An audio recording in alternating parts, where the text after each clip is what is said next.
Hey guys, it's Christina. This is Vox and Guest, and I am joined blissfully, blessedly, miraculously by all three members of Three Bravo today. Say hello, gentlemen.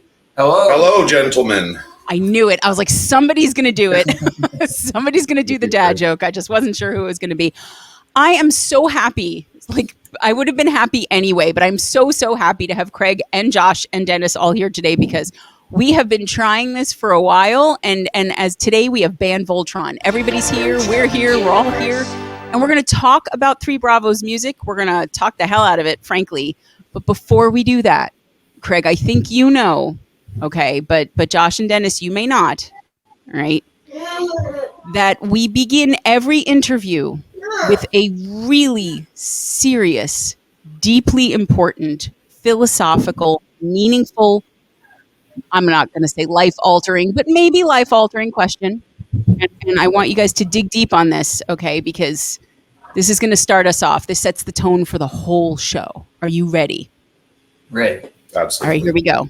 For each of you individually, can you say your ABCs backwards? I can. Okay, do Give me it. enough time, I might. All right, here we go. Do it. You got to do the whole thing, or you can't do it. ZYXWVUTSRQPONM Huh? You're even singing it. I know. FEBCBA. Now I know my ZYXs. Next time, won't you sing with me? That didn't rhyme. Okay, I didn't know where we were going with that rhyme at the. Okay, I feel like there might have been a letter missing in the middle, but probably not. All right, Well, you Dennis, got Josh, interrupted. I'm going to give you that one. All right, who are we doing? Can we do it? Are we doing it? Let me think. You're the singer, Josh. Now you got to bring it. W V U T S R. Can you say your ABCs forward, Josh? You were up to. Okay, you were up to. No, officer, the question is, hi, how are you? I think you were at Q. You do it. The Q P O N M L K J I H G F E D C B A. Look at that. And there was much rejoicing. Sprinted on those last four. You were like, that's it. I'm doing it. Dennis, you're the dad here, buddy. You taught them their ABCs. You did it. Well, I'd credit my wife more for that than myself. Okay, so she gets credit or blame depending on what happens next. So, You all went to right, are school you to going be a teacher? You taught one class and was like, never again. Nope. Now, was this going to be a history class? It would have been. That would have been my topic for sure. But Okay. yeah. Okay. student teaching did Not the go well. alphabet. Not the No. alphabet. All right. No. Now, Dennis, as the paterfamilias, if you decline and you want to just tell me that you can or cannot say them backwards, I will accept it. But if you want to show off, you go right ahead. I mean, I can try. I will struggle. Okay, here we go. Okay. ZYX WV UT S RQ. Oh crap! I think it's P. P O N Yes. M Yes. L K Yes. J Here we go. I He's got it. H G That's it. F E C B A. You fucked me. I did? Yes. Crap. You know what? Wait a minute. He didn't leave it out.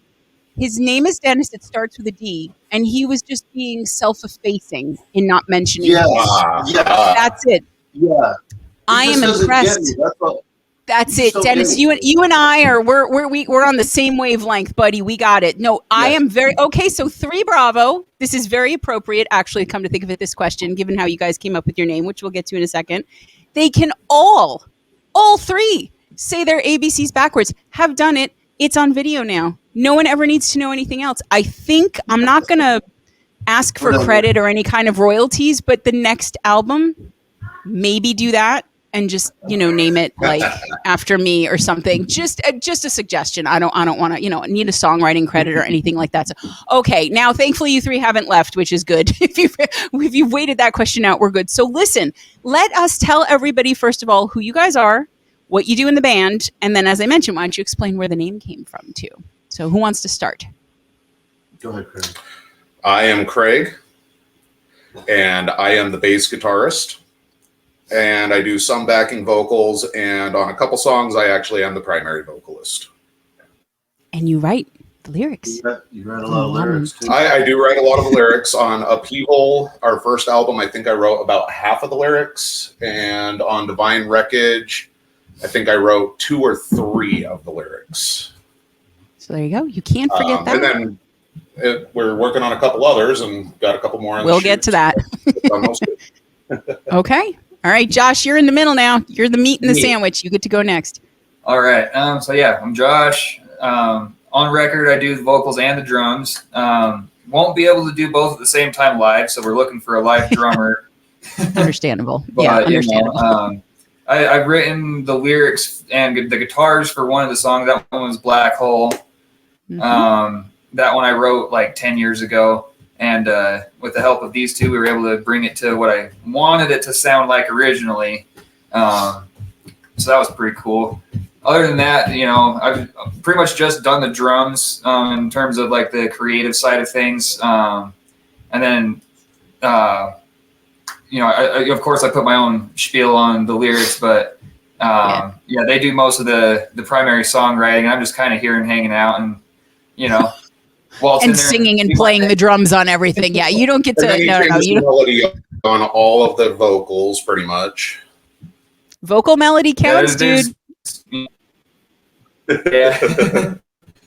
I'll get reference vocals. If it's like if Dennis writes the lyrics, he'll record like some reference vocals, right. And I'll take what he does, and sometimes I'll keep it, and sometimes I'll modify it. Just kind of depends.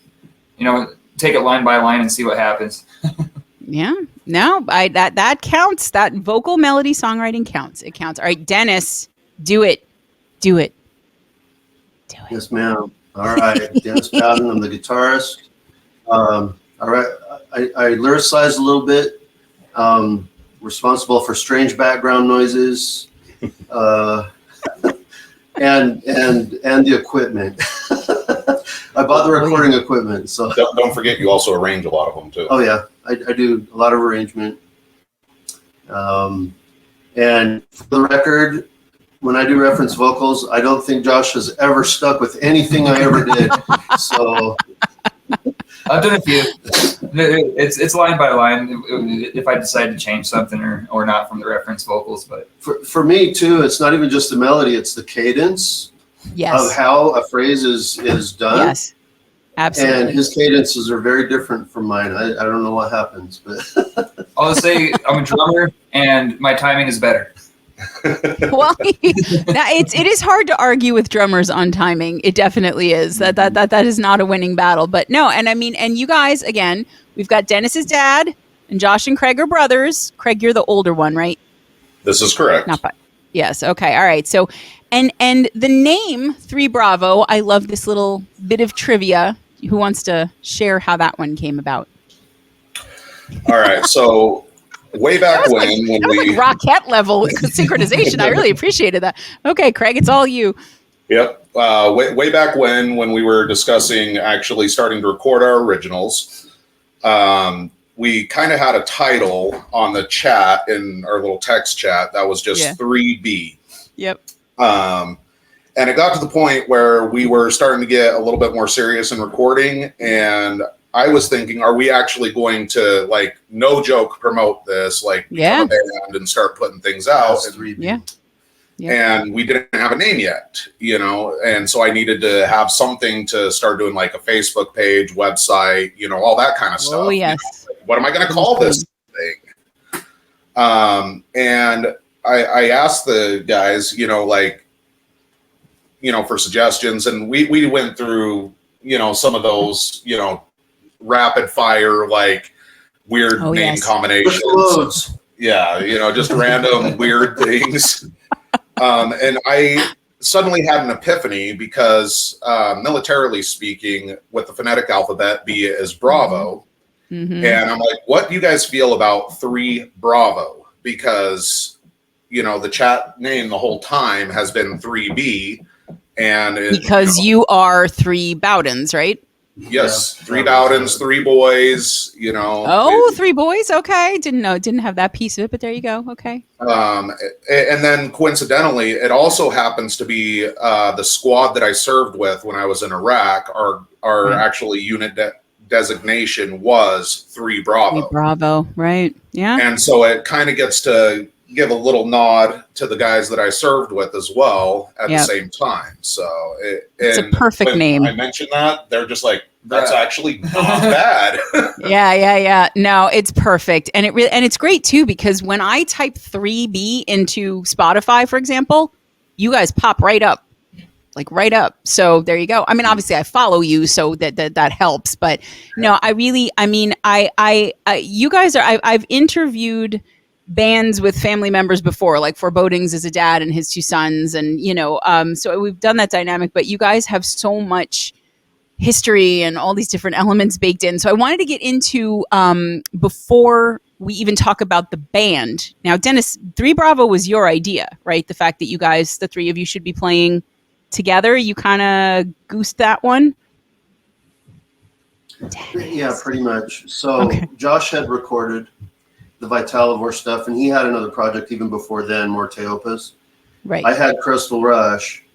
Craig was the only one that hadn't recorded yet.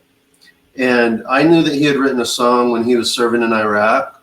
I just thought, well, let's just get that recorded so that Craig can say that he has actually got something, like we have. And so we got that done. I'm like, okay, well, let's keep going, It's like, why not? Well, that was good. Let's do it again. No, and I mean, really, like let's frame it up for everybody, because I know Craig is a linchpin of the indie music community. So I'm sure a lot of people know this already. But for all the people tuning in who don't already know the backstory, this is a retro metal hard rock band. Okay, you guys are in Utah. But they also have it's not that's just, but they don't only do metal and hard rock. There's blues. There's you have all kinds of elements. You have some mostly clean vocals. You have some growly vocals in there. You got a whole bunch of stuff going on. And among the 3 of you, you guys have what is it, 80 years of playing experience? That's a somewhere long around there. Yeah. I mean, and you 3 have and that's been just playing, me. right? Dennis in the womb, Yes. But I mean, and then together you've all been playing 25-ish years together on and off, at least. Jamming. Yep. Yeah. I think first time we ever jammed together, I was 6 years old. I was playing on a slammer bass that my dad got from a pawn shop, and we were playing "Running with the Devil" by Van Halen. Was the first song I ever learned. That is not a bad song to start with. Very easy. Yeah, that's true. That's very easy. Here, just play this one thing, Josh. Just this one thing. Now, Craig, were you on drums at that point? Yeah. Didn't you? You actually started out on drums. Okay, that's what you see all the cool stuff, and when you're little, and you get to bang things with sticks. And I was probably about 11ish, 12, somewhere around abouts. Yeah. And started practicing. First album I actually learned to play all the way through was Nazareth Hair of the Dog. That was a dad influence, I'm betting. Yeah, definitely dad I know influence. Dad's a big Nazareth fan. Okay, all right. So that was that again, not usually people are playing Smoke on the Water, so that is that is definitely an upgrade in terms of first album. So okay, and then what? So you were only playing for a year or two before you got into bass, right? Because you were 13. Yeah. Okay. I was probably about 15 when I started on bass. Basically, Josh got behind the drums after about a week, just kind of fiddling around, and was already better than me. And I'd been practicing for 2 years. Wah, wah. Josh, that was mean. And I mean, Josh. I could keep timing and stuff. I could do some pretty decent fills. I could do, some decent, timing 4/4, stuff like that. A couple a little bit more complex things. But once I saw that, it's just like, okay, I give up. I've been doing this for 2 years, and he just blew me out of the water. But So on then the opposite end of that, bass, because it's obviously clearly still I was able to infection. pick up the bass and just started going with it. So I actually ended up having a little bit more natural affinity for the bass. And so we basically swapped instruments. I was going to say, you guys were like peanut butter and jelly, but jelly and peanut butter, and you just swapped it. And Dennis, you just always, I mean, I do like to get into the how people got into music, but I mean, you guys also always, the word I want is all, thank you. You guys all started really young. So Dennis, you, right, Kiss concert, Ace Frehley, and then mom buys you this yard sale $10 guitar, and love affair begins, right? So your story, and I want to hear more from you, but in researching, I was like, this is one of the cutest, coolest things I've heard. So it's like, you're at 15, you decide you're going to audition for Crystal Rush, right? 15-ish? Okay. So tell the folks at home the song that you auditioned with, because it's not one I necessarily would have picked based on listening to Three Bravos music or even Crystal Rush, but I love it anyway. So I'm not sure how you know the story. Did I relate that to you? Or I know everything. I've been living in your basement for months now, just listening. I've wiretapped everything. No, when me and my friend Tim Pagano decided to form Crystal Rush, I auditioned with "Feeling That Way" by Journey. Love it. And I'm not a vocalist, and I've heard the story after the fact that the drummer who was coming down the stairs to check us out and to listen to us all the way, he heard me singing, and he's like, "No, I don't think these guys are right for us." To his friend. His friend just says, "Yeah, just go down. Maybe he won't be the singer. It'll be fine. Just he can play guitar. You can hear him playing the guitar. He's fine." So it's a good thing I could play guitar, because I can't. You know what? I mean, I know people do it all the time, but I think we take for granted how difficult it is to sing and do anything else like guitar or drums. I cannot figure out how people manage that one. Like, I really can't, because as a singer, I'm like, all right, I could kind of understand, especially if you're playing rhythm guitar, you're kind of in line singing and playing similar things, at least moving through the chords and whatever. But drums are usually, well, fair point. But I mean, generally, but the drums are like, it's like two different sides of the brain, and I don't even know how those things go together. But like, I love that they were like, he doesn't have to sing. He could just play guitar. Although I don't think your vocals are I mean, from what I've heard your boys say, I don't think they're not like, oh my God, my dad's ride vocals are hot. And I'll just say I'm not Steve Perry. Okay. Nobody's Steve Perry. Steve Perry's not even Steve Perry anymore, so don't worry about that. But okay, so you got into Crystal Rush, which was both originals and covers, right? At the time, at least? Yeah, we tackled everything. We didn't have a vocalist at first. The friend that was coming down the stairs with the drummer that day, he actually wound up being the vocalist. Our first song with him was China Grove by Doobie Brothers. Okay. I still love that song so much. It's ridiculous. It's a great song. I'm not going to front. That's a great song. I totally have to cover it. Okay, so all right. So I'm trying to remember. I think I have this. Your Crystal Rush is the Tims, right? You have two Tims. Don't you have two Tims? Yeah, Tim Pagano and Tim Baca. Baca's the drummer. Drummer and the vocals. Right. Okay. And other guitar. And then you've got Gary maybe on vocals and Phil Gary on drums. Vocals. Okay. Phil on drums. Bass. Right. And then there's you, of course, just wailing away. Ooh, things. I actually swapped with Phil McTee because I was on bass first. And when Phil came in, and he and I couldn't decide, well, who wants to play guitar and who wants to play bass, we went and saw Sgt. Pepper's Lonely Hearts Club Band. Okay. And I saw Peter Frampton play on the big screen, and then Joe Perry when Aerosmith did their version of Come Together, and I'm like, okay, I'm guitar. That's it. It was over at that point. So really, all three Bowden men have been bass players at some. No, yes, Yeah. at some point, right? Look at that. Oh, yeah. Yep. Look at Even that. even for the Vitalivore stuff, Josh did his bass. So Yep. Now you guys are so. I mean, okay. So Dennis, then I will sort of go through because I do love the musical backstory because I think we bring everything that we've done into whatever we're currently doing musically, one way or the other, either to do it or never do that again, or learn some things that we do differently. But whatever. But so you, I mean, you were into hard edge stuff from the very beginning, Dennis. Right? That's the Nazareth stuff. You had all of that, so it was clearly your vibe. So you were with Crystal Rush, and then that was when you moved to No Quarter, right?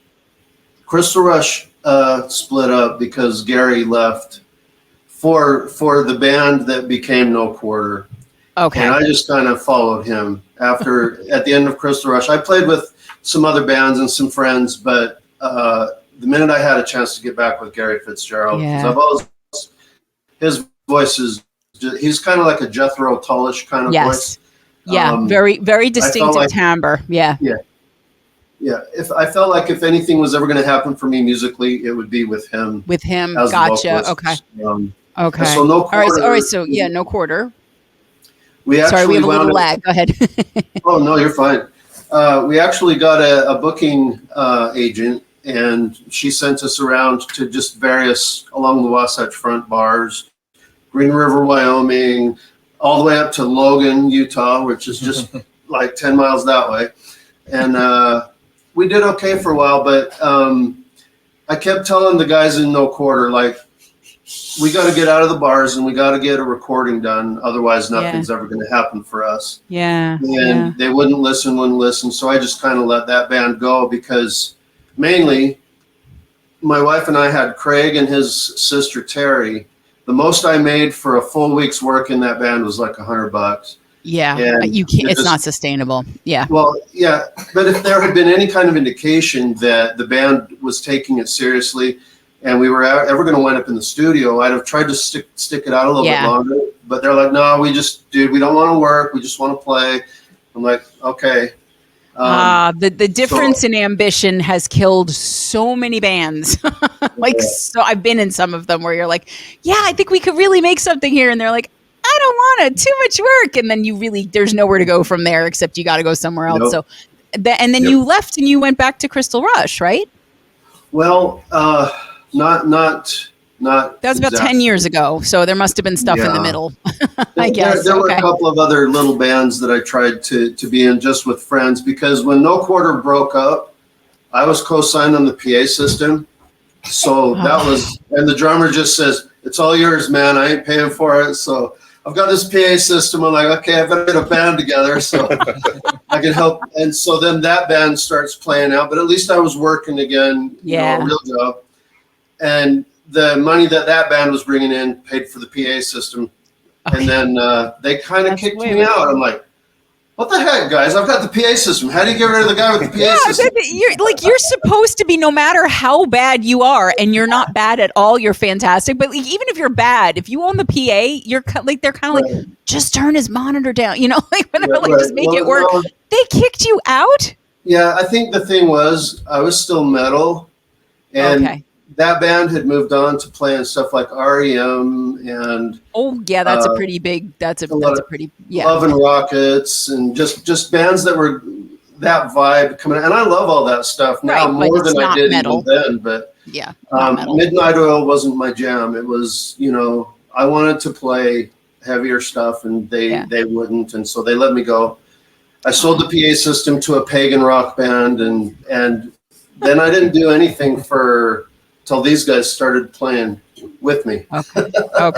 Okay. Right. Well, okay. You did still play guitar for us in the living room. I did keep playing for them. Aww. I played this little flamenco thing, and they would walk around the living room like raptors while I would play this thing, and then I'd stop the music, and then they'd stop, and then It was a thing. Who among us has not acted like a raptor to flamenco music? I mean, that's practically in like the preschool game handbook right now. I love. Okay, but so then you guys started jamming informally, right? So so Josh and so Craig, you had well, let me get to Josh first, actually, because it's a slightly easier story to sort of. So I know you have a massive influence drumming wise, Josh. Yeah. Okay. And I know some people are going to cheer when they hear me say Slipknot. Okay. But so talk to me about finding Joey Jordison, what that did, and then sort of how did that guide you into Vitalivore and all of the good stuff. And you know, then we'll come back together at the end after we get to Craig and we'll move into the 3 Bravo stuff. But I geek out on all of the backstory. So you guys are history people, so you get it. Oh yeah. So back when I think I was about 13, was my dad got BearShare and LimeWire on the computer. We started downloading some MP3s, and up until that point, I pretty much only had listened to like hard rock, heavy metal. Like the heaviest thing I'd heard was like Megadeth. Okay. But then I hear like whisperings about this band called Slipknot when I was in middle school, and you know, we see them in a magazine. You know, we're at Harmon's doing grocery shopping. My dad's got Revolver magazine, and we see some Cool, bands in there. And he starts downloading some of their stuff, and so you know, I find Slipknot and Pantera and things of that nature. But you know, Slipknot was like the first time I ever heard like really fast double bass, and my mind had just You can do that? You know, hearing a you have 2. You're right. You know, and I'd heard like some double bass, you know, trickery before with like, you know, 80s hair metal bands and stuff like that, you know, with their trash can endings and stuff like that. But when you hit really hard blast beats, it's a totally different thing. It's a totally different arena, and it got my blood pumping, and I decided like I want to do that. And then I got into like Lamb of God and Dimmu Borgir and things of that. Like it kind of started like a dam broke. You know, I hear one fast drummer, and the next thing you know, I want all of the fast drummers. You know? Put that in my veins. I want more. Yeah. Okay, yeah. So that lit you up right away. So then, at what point did you start going? Okay, I'm gonna actually try to look, because that is not easy stuff to play. It's really not. Like it's really, really not. So was that a uphill battle? Did you sort of just naturally? It was a bit of an uphill battle. So. I wanted to learn double bass, particularly when I started getting into Lamb of God, because they just had like that groove going to it. You know, I really loved their drums. And it wasn't just flat. Yeah, you know, it has that like, well, that's it. When you have groove metal type metal, that's a whole other. It puts all the elements together, and that's it. Yeah. I got to learn this, and my parents had got me a drum set when I was 12, but I'd been playing with a single pedal up till that point.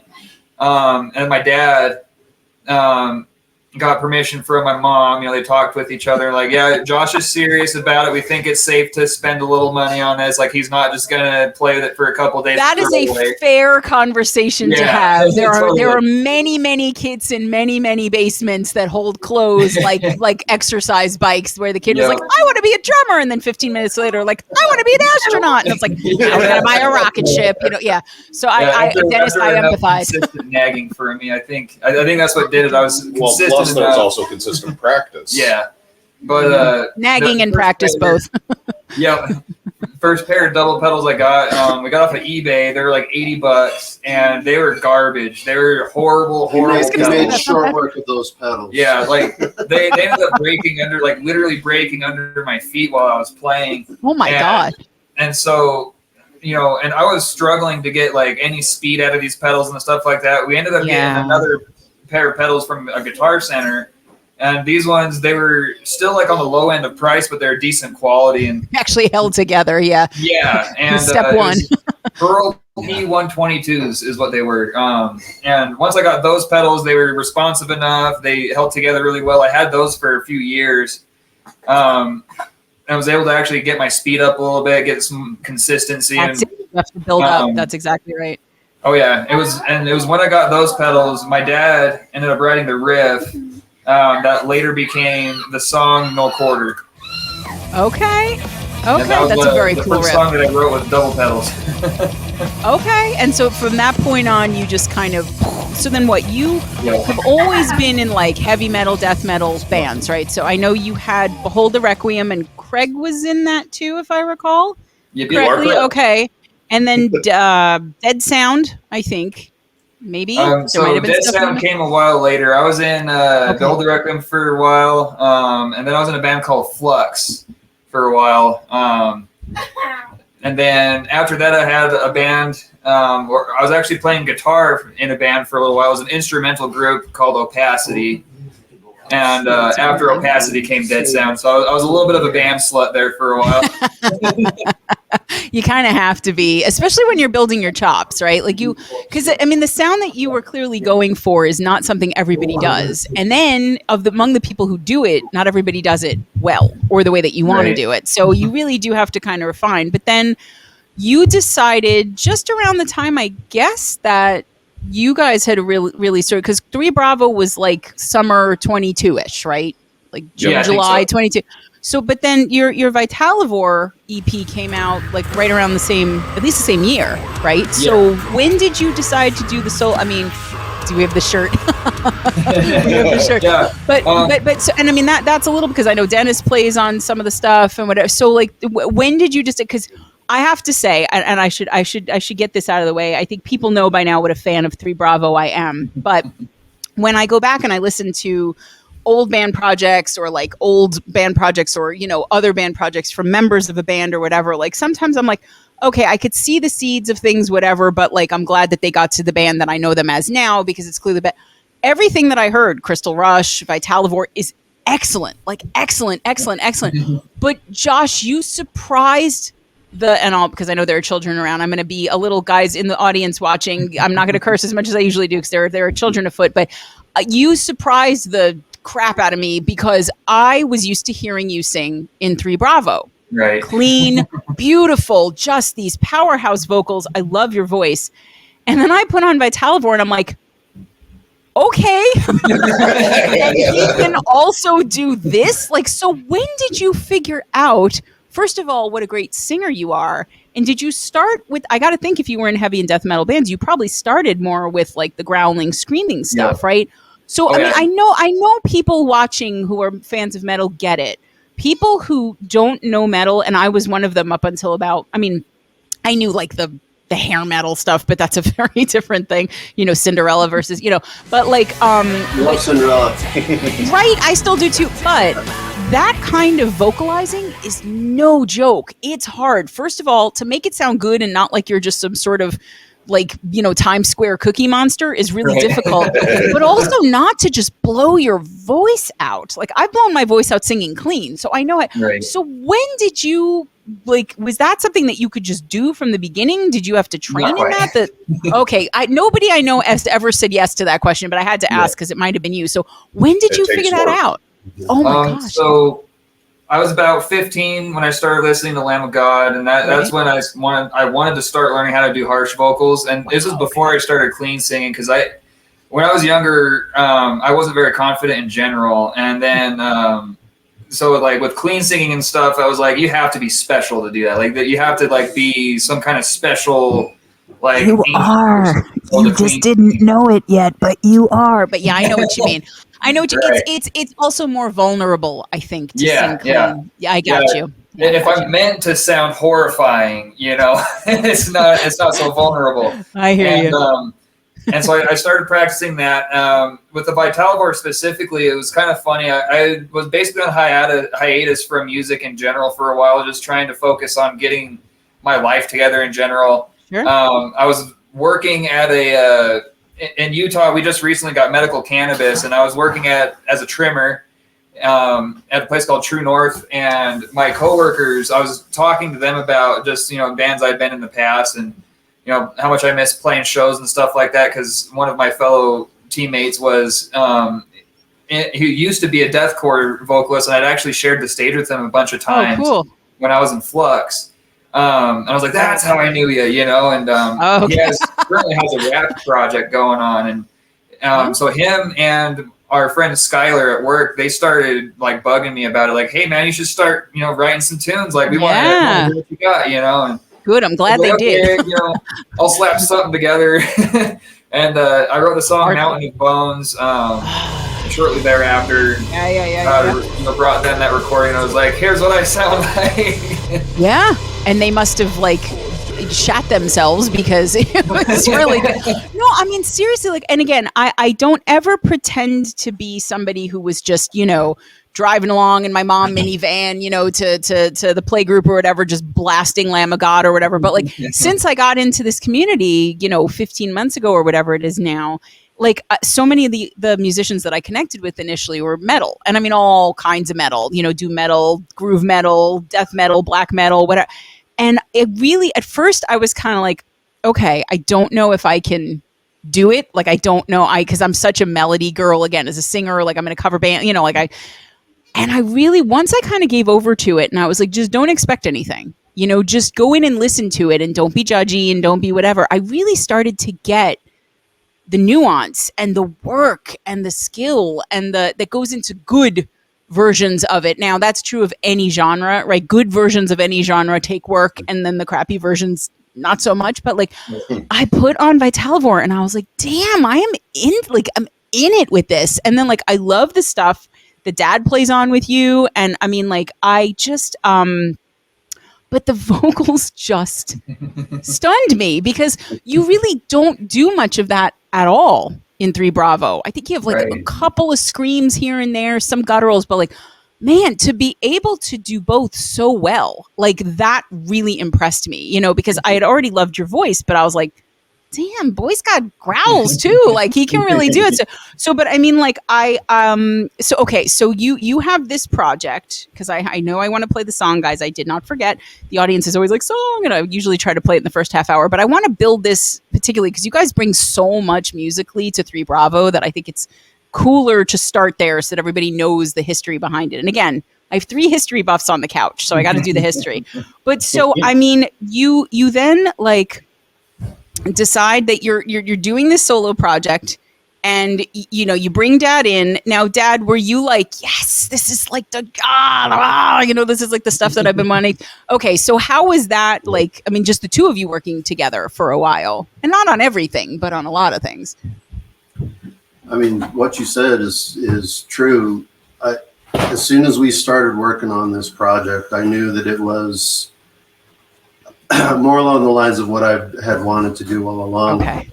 When Crystal Rush and No Quarter were doing their thing, we had to be concerned about being able to get jobs, and so we had to play a lot of the danceable music, and all of that stuff. Okay. And so this is literally the first time I had a band that I could say, I want to do this. Yeah. And just do it. Write what we want, and you're gonna like it. Yeah. That's basically it. Yeah. Being this band, and one of us will throw out an idea, and the rest of us are like, okay, yeah, cool, and we can just do it. Because we don't feel like we have to be pinned down to any one genre or any single thing. If we wanted to do a Vitalivore-ish song, absolutely, absolutely. That's exactly right, and it's the beauty of it, and that the fact that you know, and I mean, guys, I will say you can find Crystal Rush. I would start with Feel to Believe It. That was one of my favorites. You could start there. Is that a special one for you, Dennis? Or are you just happy in general? I know the story behind it. It's Gary's. The story behind that one is for Gary. Okay. Yeah, it's great tune. So I would start there, and I'm going to go with for Vitalivore. I would go with Arsenic Dust Cloud. I was big into that one. I really was. Like I really, really was. So I mean, like I think I love the PSA at the beginning too. It's like so like okay. This is information I need to have, but so I mean, so you guys can go and you can listen to both, and I'm sure Greg will have put all the links up and everything as I'm saying it later on. But so Craig, let us step to you, and then we can sort of zoom into the present day. Not that 2022 was all that long ago, but so you weren't banding so much because you were a little bit busy doing other things. Right. So, okay. So I Well, think, back in high school, I actually was in about 3 different bands, Right. and I was in all 3, I think, as a drummer, actually. And the problem that I kept running into is it was usually the guitarist, and he would learn like a Metallica lick and then focus on nothing else. Just that Okay. one. Just that one little lick and Oh. not learn a whole song. oh, not even like just, oh, I'm going to do all my stuff in the style of Metallica. It was just this one Yeah. riff from, It was really, Okay. really hard to get, because I would sit behind the drum set and I would practice for, an hour, 2 hours trying to pin down Presumably a the song whole we had song, discussed yeah. forever, yeah, that's a good idea. I do know we did manage to get through one song in one of my bands. It was Offspring, Gone Away. Okay. And song. so I didn't have as much luck as trying to really band. And then at 18 years old, I went off and joined the Marine Corps. Hoorah. Now, when I was in the Marine Corps, though, I did find a couple of guys to jam with. Yes, this was Violence Reborn. You had a whole Marine band, right? Okay, but so now I'm going to do the thing that civilians do, which always feels so stupid, but I feel bad not doing it. I'm going to do the thank you for your service thing, but I mean it because I know that not that anybody ever has an easy time of it, but you really, you went through it. You really. Yeah. So everybody, I think, watching again, Craig being a Marine. So that was what, 03 to 2010? I was in active duty from 2003, went to boot camp, got off of active duty in 2007, kind of missed rolling around playing in the dirt. So I talked to my wife at the time and she let me go and do some glorified Boy Scout trip with the reserves. Okay. All right. Well, ordinarily I'd be like, well, but given what you'd already been through, I could understand that feeling like less. But so okay, so you had the Marine band, and how long did that hold together, Violence Reborn? It was a couple of years, from about 05 to about 07. Okay. One of the problems that we ran into with that band was that our guitarist liked golf more than he liked guitar. Oh no! You had musicians you played with a lot of like either commitment issues where they weren't, or like overly committed to one riff. Like you got to find the balance between the one riff, not playing anything, and then the whole song. Generally, is a good idea. So okay, so you were kind of in it, and I mean it. I think we can get to some of the specifics when we start talking about songs in a little bit. I do want people to hear, okay? But we should mention, you did get into the scene. You had, again, Behold the Requiem with Josh, and then we're into 3 Bravo. Let's just forward to that so that we can start talking about the actual band now. But thank you for going through the history with me, guys, because I really do. I geek out on all of that. I really, really do. Because, it's especially when people go and you will go and listen to Crystal Rush and you will go listen to Vitalivore. And then, of course, you're going to listen to more 3 Bravo. But you'll hear it. You'll hear all these pieces, you'll hear, like, you can hear what Dennis was doing, like, back in the day and how he amped it the hell up and brought it over to 3 Bravo. You can hear Josh. You can hear, like, even in the growling, like, there's a melody to it. It's not just, blah, blah, blah, and so all the pieces are there. But so you guys decide to start 22, summer-ish, July. I'm going to say July 22. You're going to formally be 3 Bravo, right? This is going to happen. We're doing it. We've got a name. Everybody agrees on it, which is not a small part of starting a band. And so the first thing you put out, May 2023, I think, Upheaval, right? That was the first album, yes. Right. Album, I should say. Right, exactly. So, and now, as we mentioned, Craig did most of the lyrics on that. All right. Now, this one, we're not going to talk about it right now, but so this is where the band, I would say you guys really knew what your sound was right away. Now, right away after having been playing together for a quarter of century, granted, but like right away. And I love that because you came from both some distinctly similar and some distinctly different backgrounds around bands you had been in and projects you had been doing and whatever. So it could have been a lot more fraught, but it sounds like you all started out pretty much on the same page right away. Is that like fair to say? Because I know, Dennis, you said you could just be like, I want to do this, and they'd be like, okay, and then you would just do it. So I mean, for the most part, is that like you guys? Because and again, I'll before I let you actually answer the question I've asked you, that's a signature move of mine. Ask a question, then talk for 15 more minutes. But Craig knows that. But I mean, because you guys, you have a genre affiliation, I would say, like you're definitely harder edge, whether it's more metal, more rock, whatever. But you're not so slavish to genre that you can't put metal elements and things that are a little bit even not, you don't do anything soft, but a little bit softer or a little bit more melodic or a little bit.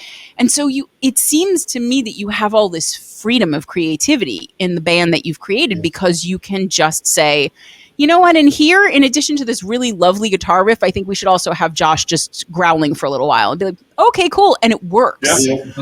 So is that part of why it's been easy to kind of put things together, because you can just kind of do whatever the hell you want and it works?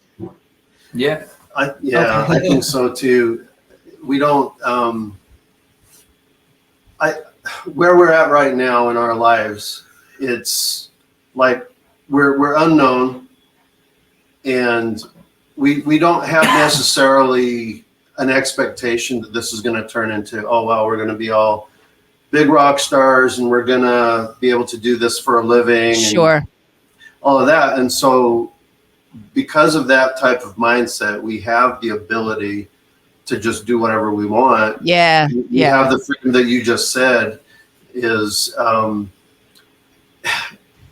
it's funny. A lot of the riffs that wind up in the songs that we are building now have been going through your head for decades.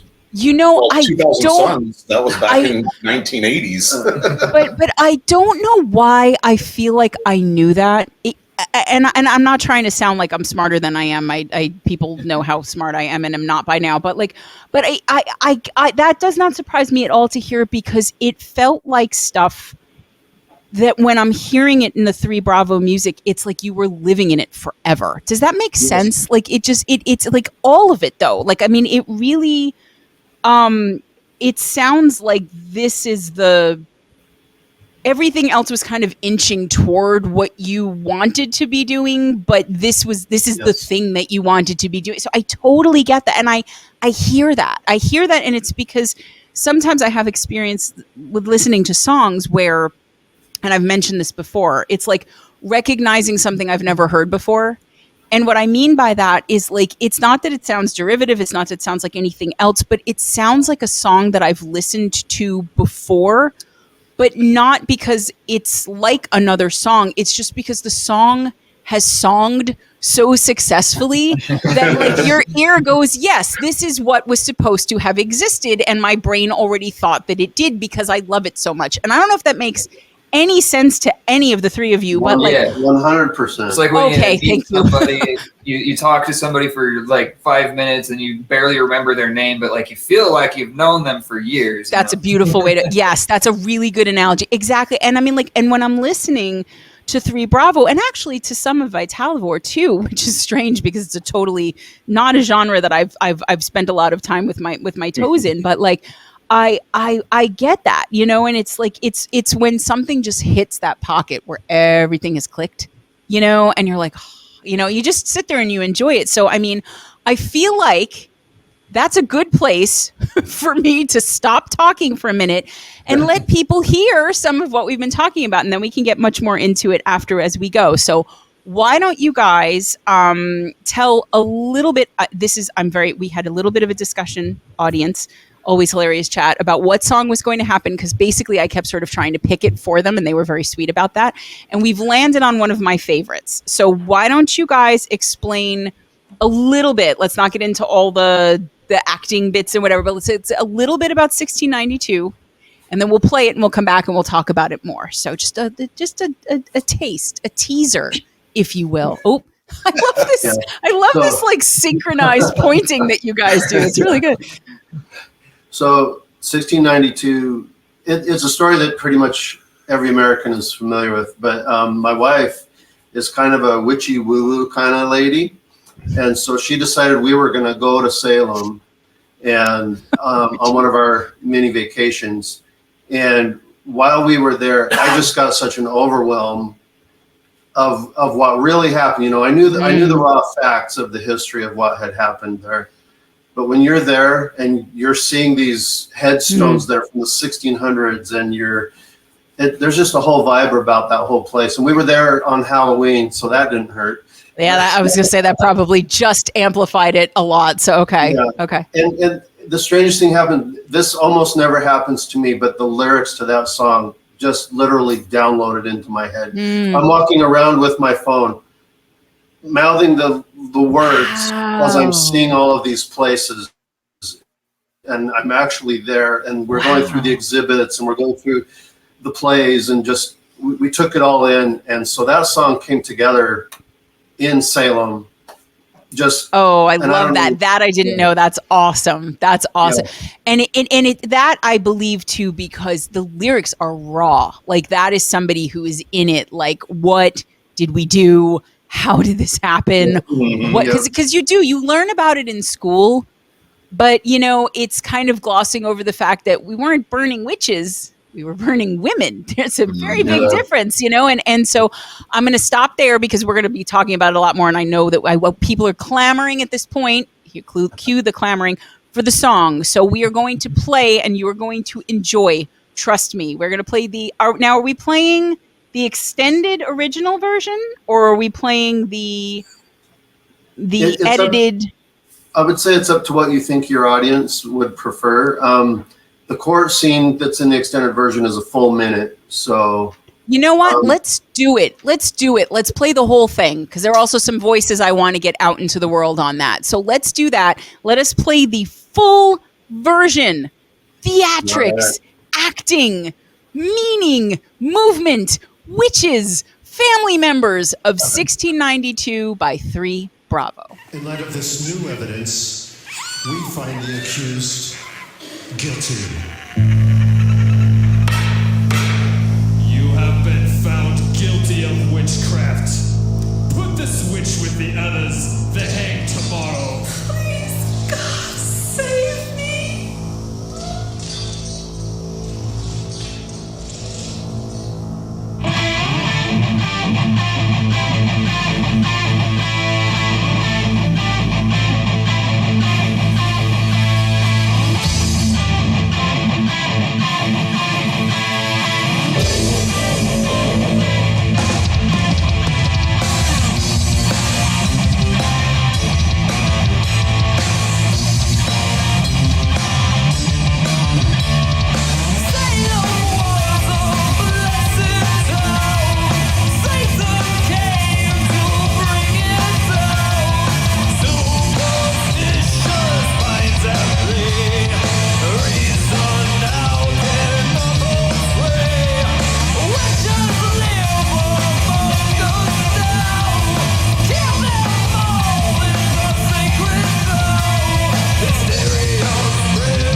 Okay.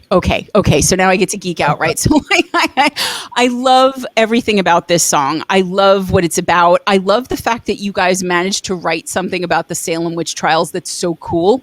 Like, like you wouldn't necessarily think it could be. And it's one of the things that 3 Bravo does so well. And we're going to talk about it as we go, just sort of these historical stories and just the storytelling in general, and that you can do that, but it's also cool. So you don't feel like you're sitting through a history class that's not interesting. Because I've been in ones that are interesting and ones that are not. And I think everybody else probably has too. But I mean, so I love that you guys decided to release this on Halloween. I really do. Like it was such a smart move, and especially knowing that it was, so I get that you must've written that like the year before, unless you, Yes. Yeah, okay. I was going to say, unless you put it out real quick, like that day. We just totally wrote it in like 30 seconds from different states. That's it. That's right. Over here. 100%. Yeah, drive up to Salem. You could do it. Yeah, no problem. It's just right around the corner. But no, I mean, I love the intro. I love that is a Bowden-filled intro. Why don't you guys tell? Because I know I'm not going to say your wife is a witch, Dennis, but your wife was maybe you want to, but like, why don't you guys explain who everybody was hearing in there? So She's a witch. So Josh is the evil judge, judgmental. Nothing like his actual personality. I was going to say that is not typecasting at all. His ability to channel the imperious nature of that role was perfect. Mm-hmm. And my wife being brought in chains, she actually does study this kind of stuff. She is into spiritualism and incidentally, there were a few of the ladies that were brought up on charges at that time back in 1692 that were kind of leaning towards, even though they were all Christians, they still looked into the other spiritual side of things. Okay.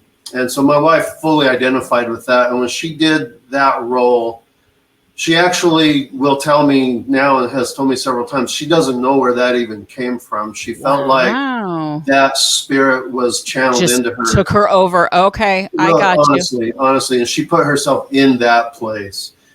She owned it. She really did. She fully just committed to it. And now I can understand why. Because there's like a level of authenticity, I guess. And it's funny because when you said like there are actually a couple of the women who were accused in 1692, my brain went who were on the album, and I'm like, that's not possible. But what you said makes much more sense. But yeah, okay, I hear that. That's a little bit, funny thing but okay. Too, my mom. So me and my little sister, like we like to do impressions of different accents, and we're pretty good at it. My little sister's really good at doing like a Cockney British accent kind of thing. My mom cannot on demand do an accent to save her life, and I didn't understand how she did it for the song. That's so interesting. Okay, so she really I never heard acting. Her successfully do it until that. Okay, there you go. You just got to get her possessed, and then she can totally do it. Exactly. Okay, just whatever. You got to find other things that sort of do that with her. that'd be interesting amount of. So, and then we've got lots of kids, we've got grandkids, this is a whole family project. And Craig, I want to highlight one particular voice, very special. Yep.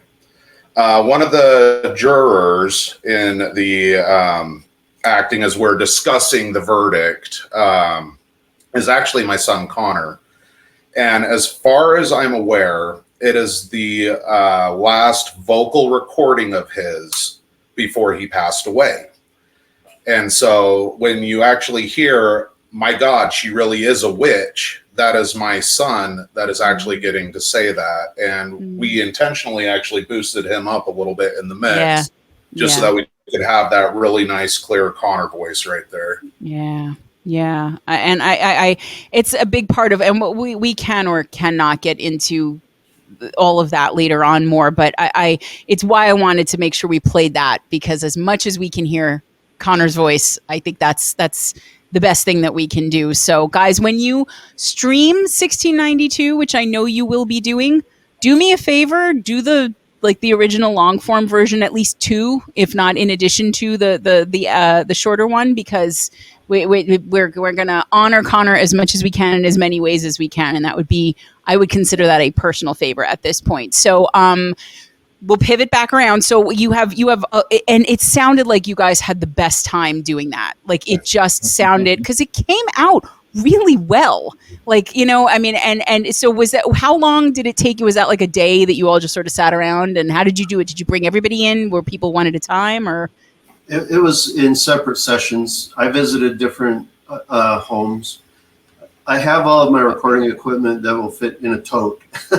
So I just kind of go around and I put out the call. I said, whoever wants to be a part of this, go ahead and get your weird noises and your screaming together. And yeah, one granddaughter in particular, Madison, you can hear it at the end of the judge's other verdict. She's almost like a raptor. I don't even know where that came from, but I think I know what you're doing. I'm like, I'm leaving that in. This is good. And there wasn't even any flamenco music playing. It was just, really. That's okay. just her natural state of mind, you know. She's a special little kid. Those are always my people. I love anyone that anybody calls special, unique, interesting, different. That's the quirky. I was that kid. So and I get why you decided to release 2 versions, because the human attention span has shrunken to the size of, you know, a gnat at this point. Yeah, exactly. Like over here, I should jingle keys. What are we doing? That's why I'm always astounded that people watch these shows, because they're a couple hours long and like you have to focus. And I'm like, people can still do it. We're slowly training the brain back up. Yeah, right. But I mean, but I'm so glad that you put both out there, because it really it puts you in a place when you hear that intro. It really does. But I mean, I love, like, I get big Maiden vibes from the guitar in that one, especially at the intro. That's me. I get the drums are just I mean, the whole thing is kick ass, but you've got your growly vocals in there. You know, we got some of that going on. Chorus is huge. And I love a big chorus. I do. I love a song that isn't just in service of the chorus, though. Right? Because you got those songs where you're like, yeah. Okay, the chorus, it's like we didn't start the fire, right? You know, we didn't start. Part that everybody knows. That's it. That and Leonard Bernstein. Those are the only parts that everybody knows. But I mean, and then I love that the guitar solo, the main guitar solo, is actually pretty smooth in there. Like, you're not really like, it's got all this flavor, but you have all these different elements, tones, just the feel of the song, and it makes it so textured and it makes it so rich. And I mean, the source material, obviously fascinating, or at least, you know, can be. Obviously, I know it was taught really dry, to me at least, in school, which is interesting considering what it actually was. But I think we all read The Crucible, right? That was kind of like how people learned about so, but I mean, and then that Super Hard Out, which I'm a fan of that too. So, I mean, I love that it was a family thing. I love that Vicky got possessed, apparently. I love that, like, you know, that everybody was just in it. And I mean, like, I mean, I know when that came out, but like, in terms of what was written, since you guys started in July of 22 and that was October of 22, was that had to be one of the earlier songs that you guys did together, right? Or at least were working on together. So where in the... Actually, would have been October 23. Yeah. Is it? Yeah. Yeah, it would have been October 23. Right. What I'm saying is, like, if the band was July of 22 and it came, okay, yeah, right. So that makes no sense at all, what I just said. So you, I mean, everything on Upheaval obviously was probably the first. Was that the first stuff that you really started working on? Okay, all right, gotcha. Yeah, I had my years wrong. Thank you, Craig. Oh, you're good. They do go by. But I mean, so I would love, if we can, I mean, we can't go through all of your stuff because you guys have a lot of songs in the discography, but I would love to do like more of a close read on a number of these, because when you guys are listening to 3 Bravo, I think one of the things that you will notice is that they don't just do one thing, you know. And we've talked about metal, we've talked about rock, we've talked about bluesier stuff, I think there's some alt in there. I would go ahead and say that, you know, and because of that, you know, if you've heard a 3 Bravo song, you've heard a 3 Bravo song. You haven't heard 3 Bravo. And so I always find that fascinating, which when bands don't do that, it doesn't mean that all their songs sound the same, by the way. Not dinging anybody, but some people are very much in a genre or of a genre, you know, and then especially with metal, in a specific subgenre or a couple of subgenres, you know, like you've got death metal and you are hearing a bunch of really good death metal songs, but they're all death metal songs and that's their thing. We don't have that here. And so, you know, I love that as I go through the discography, you know, and as I said, I think on Upheaval, you guys already were cohesive. You already had your sound. You were already, and again, you've been playing together for a little while, so I understand that. 1 or 2 days.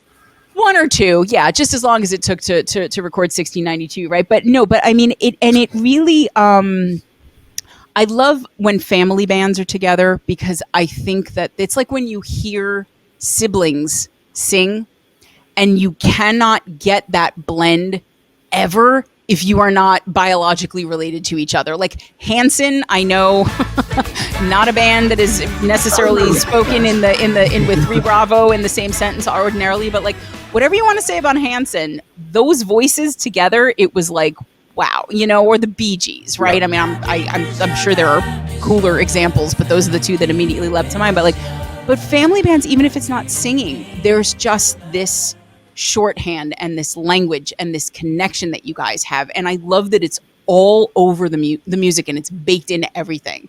So let's start with Upheaval, right? Because you got 3 songs on that, right? Upheaval has 9. 9. What the hell am I talking about? Right. Okay, so let's start with 3 Bravo because I mentioned it, and we sort of danced in and out of it, right? But you do start off the album with it, and you want to get into it, Craig? Because this is really your story, and then I know it was your lyrics and all of that. So I'm going to sit back and shut up for a little while and let you do that. So my dad with that song, he had a lick, basically the flow of how things go is my dad will have a scratch track basically of like his guitar work, sometimes with some programmed drums. And what do you guys think of this? And in this case, he actually asked me, do you feel comfortable writing about your time in Iraq? Because I'd kind of like this to be kind of an upbeat, you know, intense story of you. Wow. And so it took me probably about 3 weeks on this one to write, just because of the memories that you have to go through. Yeah. Because you know you have to relive kind of what you went through, and this is literally the story of what I saw, what I went through on one of our attacks when I was in Iraq. I was infantry, so we were right there on the front, and so I was literally having to go back and describe the IED and ambush that we went through. So just to frame for everybody at the beginning, who doesn't already know, this was like November 2005, I think? November 12th, 2005. And so you are going in to help, like Map 3 Bravo, you guys are going in to assist. Again, I want to let you tell it, but so this story it's not made up and it's not easy, and it is very, very personal in a lot of ways. And we'll also talk about Scott and David, you know, in the end and all of that. So this is where we are. We're in November, 19 years ago, almost. And this is happening to Craig. And so talk me through as much as you can, either the writing or the being or the whatever, however that is comfortable. It's never going to be comfortable, but however it's best for you to relate it. Yeah. Yeah. So in the morning, we were just kind of on an observation post. You know, one of the things that we did to try to make sure that people weren't digging bombs on the side of the road and stuff. Mm-hmm. And one of our sister squads from another platoon ended up in an ambush. We were probably less than 1,000 yards out. I mean, we could actually feel the shockwave from the IED that was initiated in the ambush because of how close we were. Wow. And we hear the contact report go over the radio, and we respond to our battalion, basically saying, "Hey, we're not that far. We'll come and help them out." Yeah. You know, like literally it's the equivalent of just a few blocks away. Yeah. So we hurry up and get in our Humvees and everything, start, you know, racking machine guns back, ready to roll. And we head down this dirt road. And as we're traveling down, I mean, I was the lead gunner in my squad, so I had the best vantage point. We're cruising down, and I can see the smoke coming up from where the ambush site was. And I turned back to make sure that the rest of the guys are behind us in their trucks, since I was the lead gunner, because we were about to hit another road. And right before we hit the hardball, when we were still on the dirt road, we end up running over a roadside bomb. And so when you hear the lyrics that the angry orange monster comes to consume our lives, that's literally me describing the fireball from the IED coming to try to get us, basically. Some of it through that was actually pieced together through other guys that were in my squad, because when you get hit in the head and, you know, you're in direct proximity to a blast like that, you don't really have all the memories. I mean, I was literally told that I popped, you know, 15 feet up into the air out of the Humvee, and I woke up back in the Humvee. So how it happened, I don't know. But I'm so glad you're still here, Craig. I'm just so glad you're still here. I really am. That's definitely. Yeah. Okay. So you came to in the Humvee, but you don't remember. Okay. Don't remember. It actually fades in and out. The first thing I actually remember is the 50 cal, the machine gun, standing straight up in the air, and then my squad leader jumping out, and he's cursing up a storm. Yeah. And my driver, he jumps out and he's trying to grab his gun. And just as plain as day, as we're having a conversation right now, he says, "Shit, dog, I'm bleeding." Jesus, yeah. And so then it just kind of goes into the work that's got to be done. You know, we've got enemy contact going on. We've got Marines that are injured, and it just kind of goes all through that. Ultimately, at the end of the day, through the ambush, we ended up having 2 Marines that were KIA. Yeah. And that was from the squad we were responding to try to help. And then we want to honor them. That's Scott Zabowski, right? And David Mendez. Yep. Okay. Correct. We want to honor them. Okay. And then my driver was obviously injured. He says, "Shit, dog, I'm bleeding." He, thankfully he survived. Okay. Rendazzo, that was his name. He ended up having to undergo a bunch of surgeries and stuff. He actually had his brachial artery severed. Oh my God. So he's very lucky to be alive. I'm astounded he didn't bleed out. That's wow. Our corpsman saved his life, literally. Our corpsman, Doc, he managed to patch together Rendazzo real good. And that's astounding. That's astounding. Wow. Okay. My squad leader that had hopped out, he ended up breaking his knee, ended up face planting. And I don't know how it ended up being. I mean, I wouldn't say we were lucky per se, but we were lucky because every single person in our Humvee survived. Right. You could have been even unluckier, I guess, maybe. Yeah. Okay. Okay. Like, yeah. Even the armor plating in the front of the Humvee, military manufacturers, they don't know. It's the lowest bidder. You know, it's government. What are you going to do? But the armor plating that was in the front, that was between the engine and the actual cab, instead of it being overlapped, they were just pushed straight together. So when the roadside bomb hit, it opened up and all the shrapnel. God. My squad leader was really lucky because when we were kind of doing the assessment after everything had calmed down and we were getting, you know, tow trucks to come and pick up our vehicles and load them up, there were 3 good sized pieces of shrapnel about this long that ended up embedding into the back of the computer, right where he had planted his face. When we slammed back down on the ground, he ends up hitting his face into the computer screen, and probably about 3 pieces of shrapnel, good 6-7 inches long, right into it.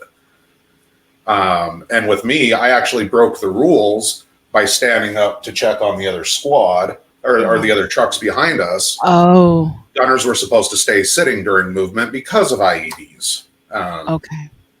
But me, I was just had to make sure that the guys were behind us. Yeah. It was just one of those instinct things. And if I would have been sitting down, the turret shield had a gap that was kind of like this, that you would sit and watch the road ahead of you. So I would have had my face right here. Instead, because I stood up, all the shrapnel actually impacted into my vest. Oh God, it would have gone right into your face. My face and my neck. And then that would have been that. That would have been it. There would have been no 3 Bravo, that's for sure. No, that Jesus. God, Craig, I mean, there's nothing intelligent that I can say here at all, because no matter how anybody feels about war, no matter how anybody feels about any of it, I mean, I'm sitting here and I'm listening to this as someone who has no idea, like not even the most privileged ignorance of what you lived through that you could possibly have. And I mean, as I mentioned earlier, I think to you know, my uncle was a Marine, and you know, and then my step uncle was a Marine, and you see all the stories that they don't tell on their face, in their eyes. You see it in the way that maybe they cope, and some of the defense mechanisms, and the PTSD. And I mean, I've had friends who've been, you know, in active combat and seen those moments or whatever, and I still don't understand a damn thing about it, even as someone with PTSD of a different sort myself. But I'm sitting here and I'm also thinking, like, your brother's listening to this, your father's listening to this. Like, I as a parent, as a child of a parent, you know, and whatever, and there's just so much to this, and the fact that, thank God you're here. Thank God everybody made it. Thank God. I mean, I know not everyone made it, but you know, everybody with you made it. And all the things that you're telling me, you know, the decisions and the changes and the rule breaking and the whatever that basically saved your lives, you know, and it's, you know, it reminds me, as the closest I can get to it, is living through 9/11, you know, in the city here, and then just, you know, watching, you know, smelling the smoke and seeing everything, and it just being a ghost town or whatever. And it's like, I was traumatized by that. I wasn't in a building. You know what I mean? Like, so I cannot even imagine how you get through any of that, how you process any of that, how you then write about any of that, and then go through and play it and then hear it. And I mean, you said something lovely, which I don't know if you want me to share, about why that's okay with you before we started. Do you remember? I was talking about sharing actually helps heal. It's one of those things that I learned over time. I was a stubborn Marine, you know, the alpha, macho, you know, everything like that. I can take on the world. And heck, I'll even get into straight up what ended up putting me in that mode. Back in 2009, I actually almost became one of those statistics of veterans who commit suicide. Yeah. And I realized that by bottling things up, it was actually having a more negative impact on me. And so I decided that I was going to start writing things down at first. And then, you know, I decided that I was going to start putting some music to it. I mean, Filth is actually kind of an entire process. One of our other songs. Great song. One of my favorites. Yep. And that literally kind of talks about almost the whole entire process from when I'm in Iraq to when I'm coming home. Yeah. And trying to process those things. And one of my hopes, I've actually been on a couple of interviews before. One of them was actually veteran specific, to talk about, you know, making sure that other veterans, you know, if you need to tell your experience, tell your experience. Yeah. You know, don't end up in my shoes where you end up waking up in a hospital, you know, where you almost take a really bad step in life and end it. I mean, I wouldn't have 2 of my kids if I would have done that. I wouldn't have had my stepsons if I had actually been successful. I wouldn't have been able to find new appreciation for love and music. You wouldn't be absolutely beloved by this entire community the way that you are. And me. Yeah. Your current wife, you were saying? Yeah, I wouldn't have met her. You know, it was a low point in my life, sure. And there are a lot of things that I still battle even to this day. But by telling these stories and these fine gentlemen helping me with those ones, it's actually brought more healing into my life. And I found out that it has actually been helping some other veterans as well when that's amazing. Yeah. Yeah. they know that they're not alone. That and that I say this a lot, that I hate what society has done to men. I hate it. And I don't mean, that I hate men, because people get that confused, but I really don't, but at all, certain ones, but that's true of everybody, right? But I mean, that men are taught, you can't cry, and you can't be in pain, and you can't be weak. And I don't think there's anything stronger than facing the things that you're terrified of, and the things that traumatize you, and the things that try to steal you from yourself, and to live through what you've lived through. I'm just really glad you're still here. Like, I'm just really glad you're still here. And, I sorry, to be such a good person, I mean, I really got to know you more when you stepped in, for Yellow for Yanni, and you were sharing all of that and helping with the fundraiser. And I was just thinking, I didn't know your backstory then, and I was just like, this is such a nice guy, and he's so supportive of the community, and he's such a good musician, and the band is so great, whatever. And then, like, the more I got to know about you, I was like, how are you upright right now? Like, how are you really? And I don't mean that flippantly. I really don't, because I mean, it is any piece of what you, even just being in the military and not even necessarily seeing the level of tragedy that you did, it changes you. I mean, I've seen that in enough people to know that in the best case scenario, it is something that you never come back from the same, ever. No. And I mean, you know what you've lived through and what you described, and it's why I wanted to start with this, right? Because I mean, the song is powerful. And it rocks too, which is such a stupid thing to say, but it really, really does. But I mean, it actually has my favorite lead from our songs on it.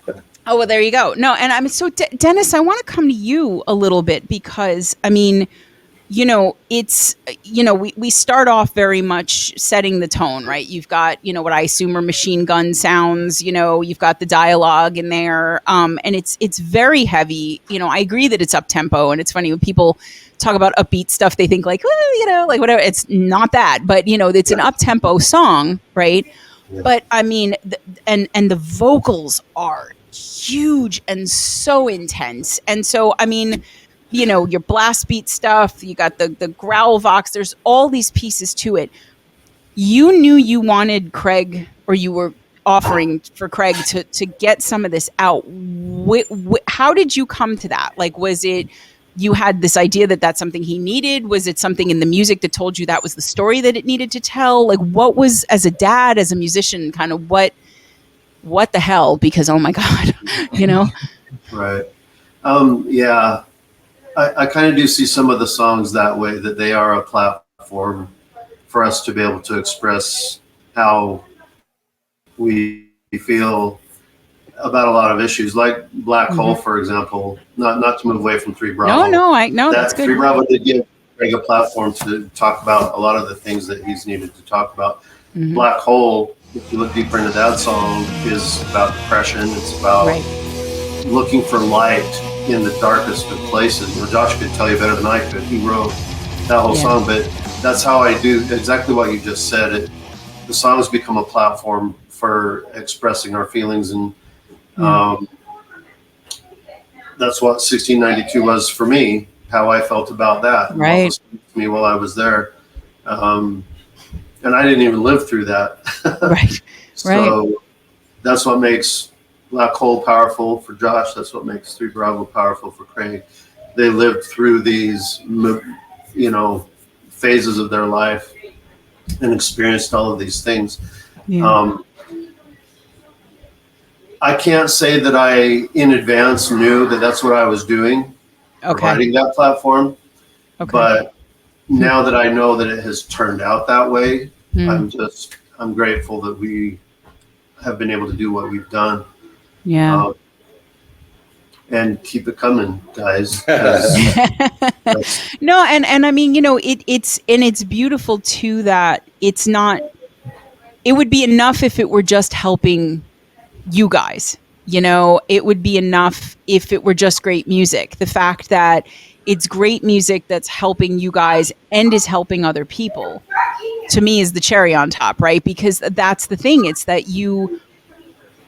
PTSD is such a tricky damn thing on so many levels. And one of the issues there is that there's this fear of reliving and re-traumatizing. And so a lot of times people will push it and push it and push it and push it down, and they're just poisoning deeper and deeper levels of the well, right? And so, something that I sort of tried to start telling myself at one point when I decided to start, getting things out instead of holding them in, was that I've already lived through the thing and I survived that.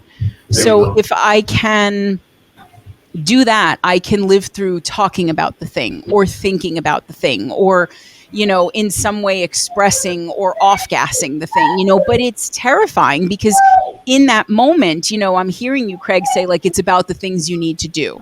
You're triaging and you're doing, the procedural stuff that you need to, and you're engaging in, and when you're in that crisis mode, the adrenaline and the clarity and the tunnel vision and all of that, you feel like you can lift a car over your head and throw it at people. Like you're just in that, there's that almost megalomaniacal level of like, I can do. And then later when the danger isn't there and then you can realize what you lived through, it's like, oh my God. And I think it hits harder then. And that's where it's so terrifying. So the fact that you guys are giving us these songs, and whether it's about witches from hundreds of years ago, or something that you very personally lived through, not quite 20 years ago, or, something that you lived through a couple of years ago, or maybe still are living through in some ways, like with Black Hole. And I don't fool myself that you wrote 3 Bravo and then the whole thing got solved for you. So, that was it. I'm cured. Yeah, no, done. That's it, right? And then it's now you just write a song about smoking and you'll be good. But I mean, like the idea that you are all of you generous enough to share that, and to show people that there's another way of surviving those things, even when you feel like it's still chasing you, right? And I mean, the only way to stop being chased is to stop running, and it's so terrifying, but I also love that it is something where the 3 of you have this safety among you where you can do that. You trust each other, and every family has its stuff. I'm not even saying it's it's this all Skittles and Glade plugins or whatever in your lives or whatever. I get that, but like you're family, and like that bed of support and safety is just it's. I love what you're doing with this project so much anyway, but the fact that you're using it to tell stories like this, it makes me love the band even more, and it's why I was like, we're going to reschedule this damn interview as many times as we need to so that all 3 of them get here, because I can't have this conversation with any 2 or 1 of them. But like, so, I mean, and what a strong way to start off upheaval, right? I mean, like, and you could think at that point it's all downhill from there, right? No, folks, it's not, okay, because one of my other favorite songs is right after that. We got Look at the Flowers, right? Yep. Okay, so I mean, I get, and maybe you're going to hate me for this, and I hope that you don't, I got kind of a Doors vibe off of that song. I don't hate that. You don't hate that? Okay, good. I'm glad. Because it's got like sort of that slow, I don't know, it's like a metal Western, a thing. Like, I don't even know. I love that. But like that's what I'm, and I'm hearing. And again, this is my limited metal vocabulary. I'm sure there are much better things to compare it to. But I was hearing some like Metallica kind of riffs. That's what I'm familiar with, right? And like, and then you got this whole a cappella bit in there, which I'm like, oh my God, I love it, because you get to hear the voice, right? The Look at the Flowers, and it's just all about voice and whatever.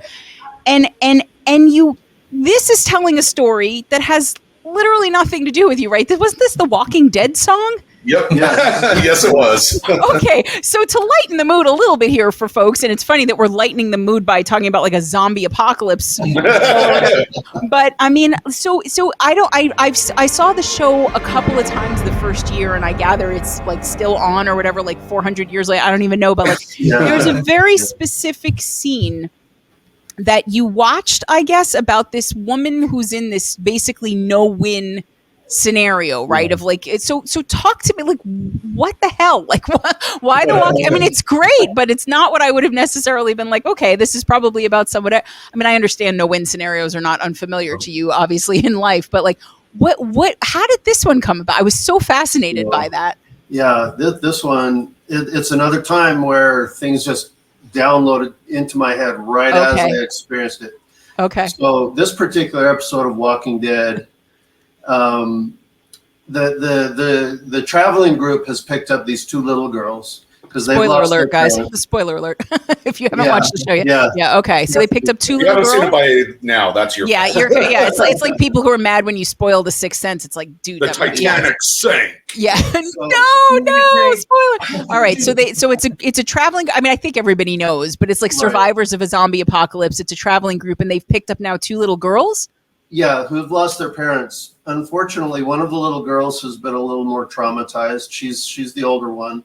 Okay. And she gets this notion that the zombies are actually misunderstood. They're just like us, and we just need to kind of figure out how to get along with them and be close to them. And she doesn't see them as dead. They're animated. Boy.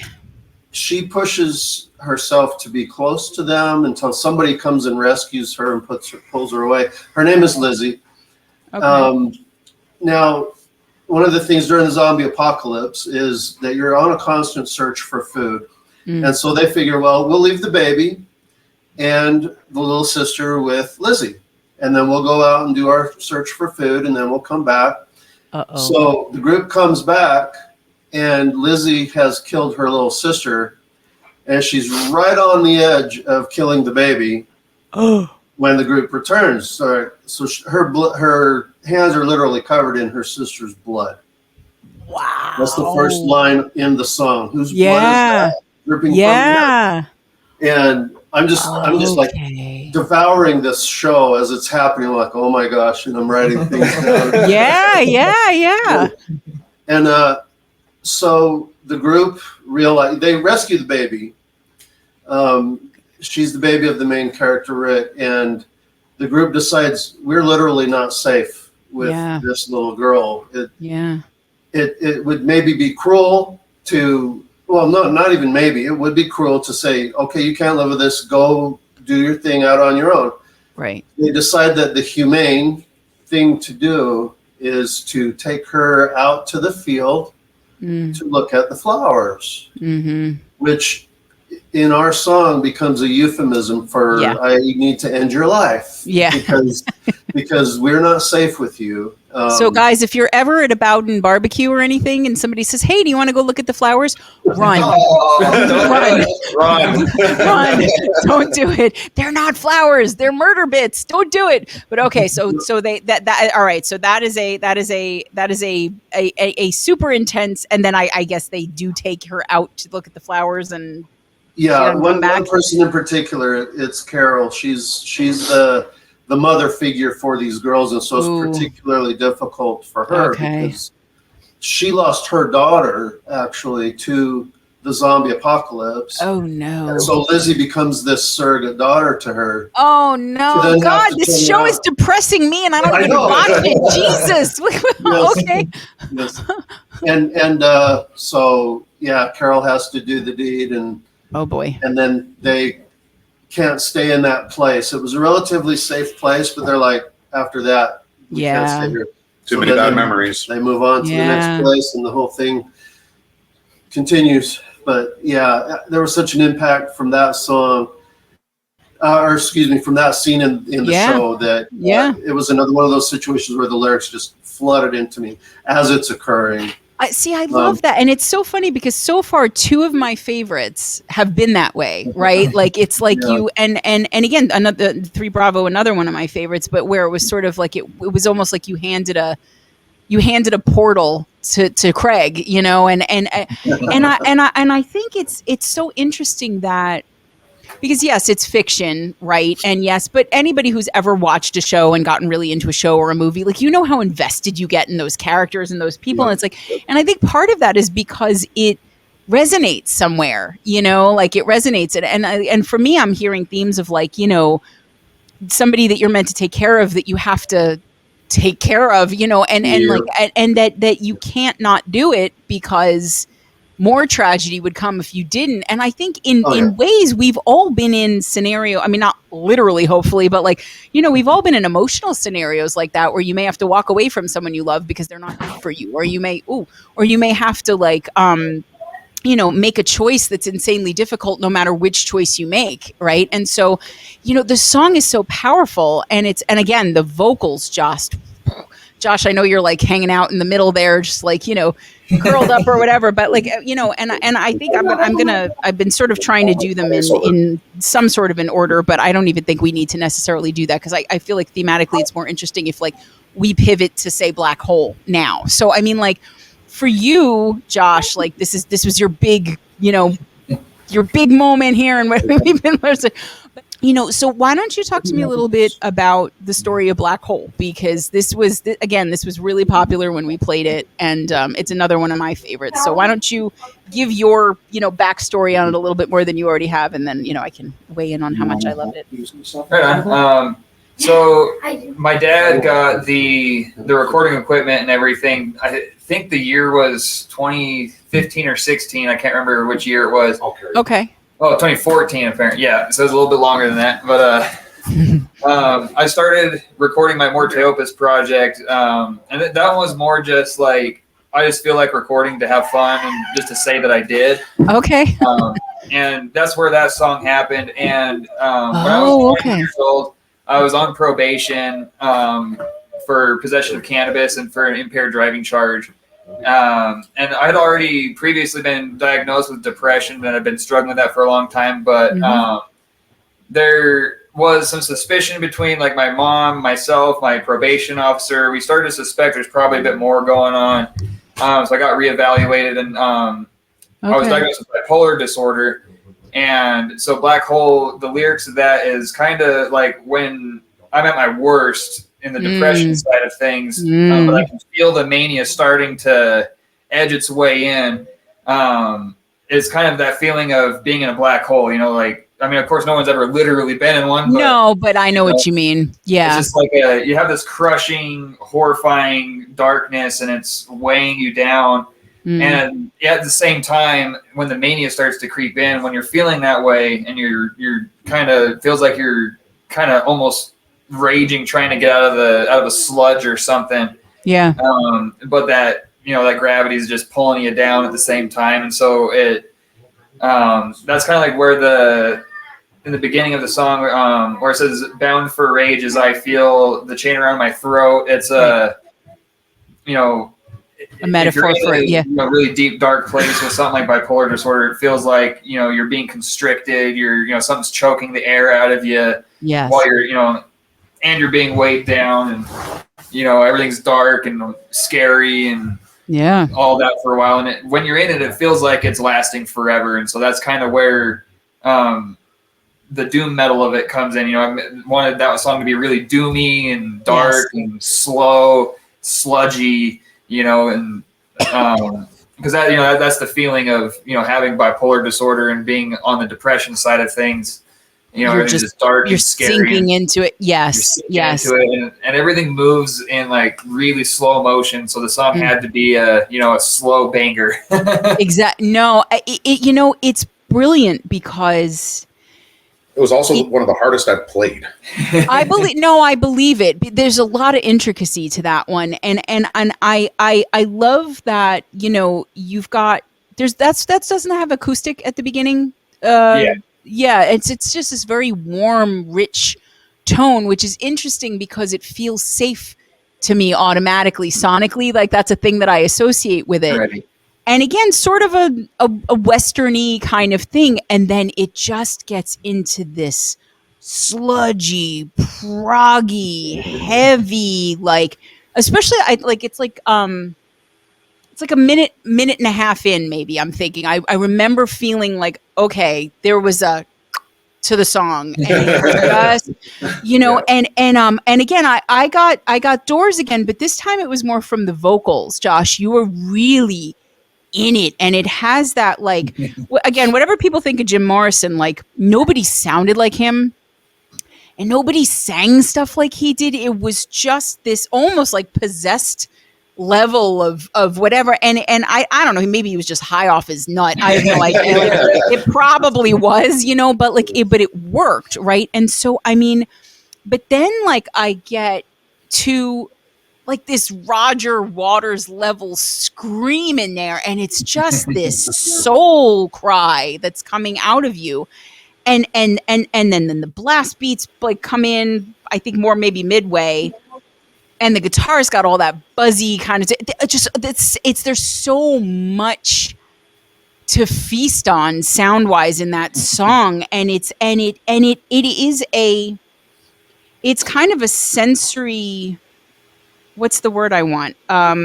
Immersion almost. Like there's the vocals are huge and you've got all this texture to that, and then the guitars are just like closing you in, and then the drums are just and it's like relentless, and you almost don't know where to focus the ear. And it's but in the best way though. I hope you get that. I mean that as a compliment. Yeah. Like it really and then you're talking in there, so you've got, and the acoustic comes back, and then you've got that big ass guitar solo, and like it's just the song pulls you in so many directions, but it doesn't feel disjointed, it doesn't feel cacophonous, it doesn't feel out of place with itself in any way. It's just like that's a song where you finish it and you just kind of go,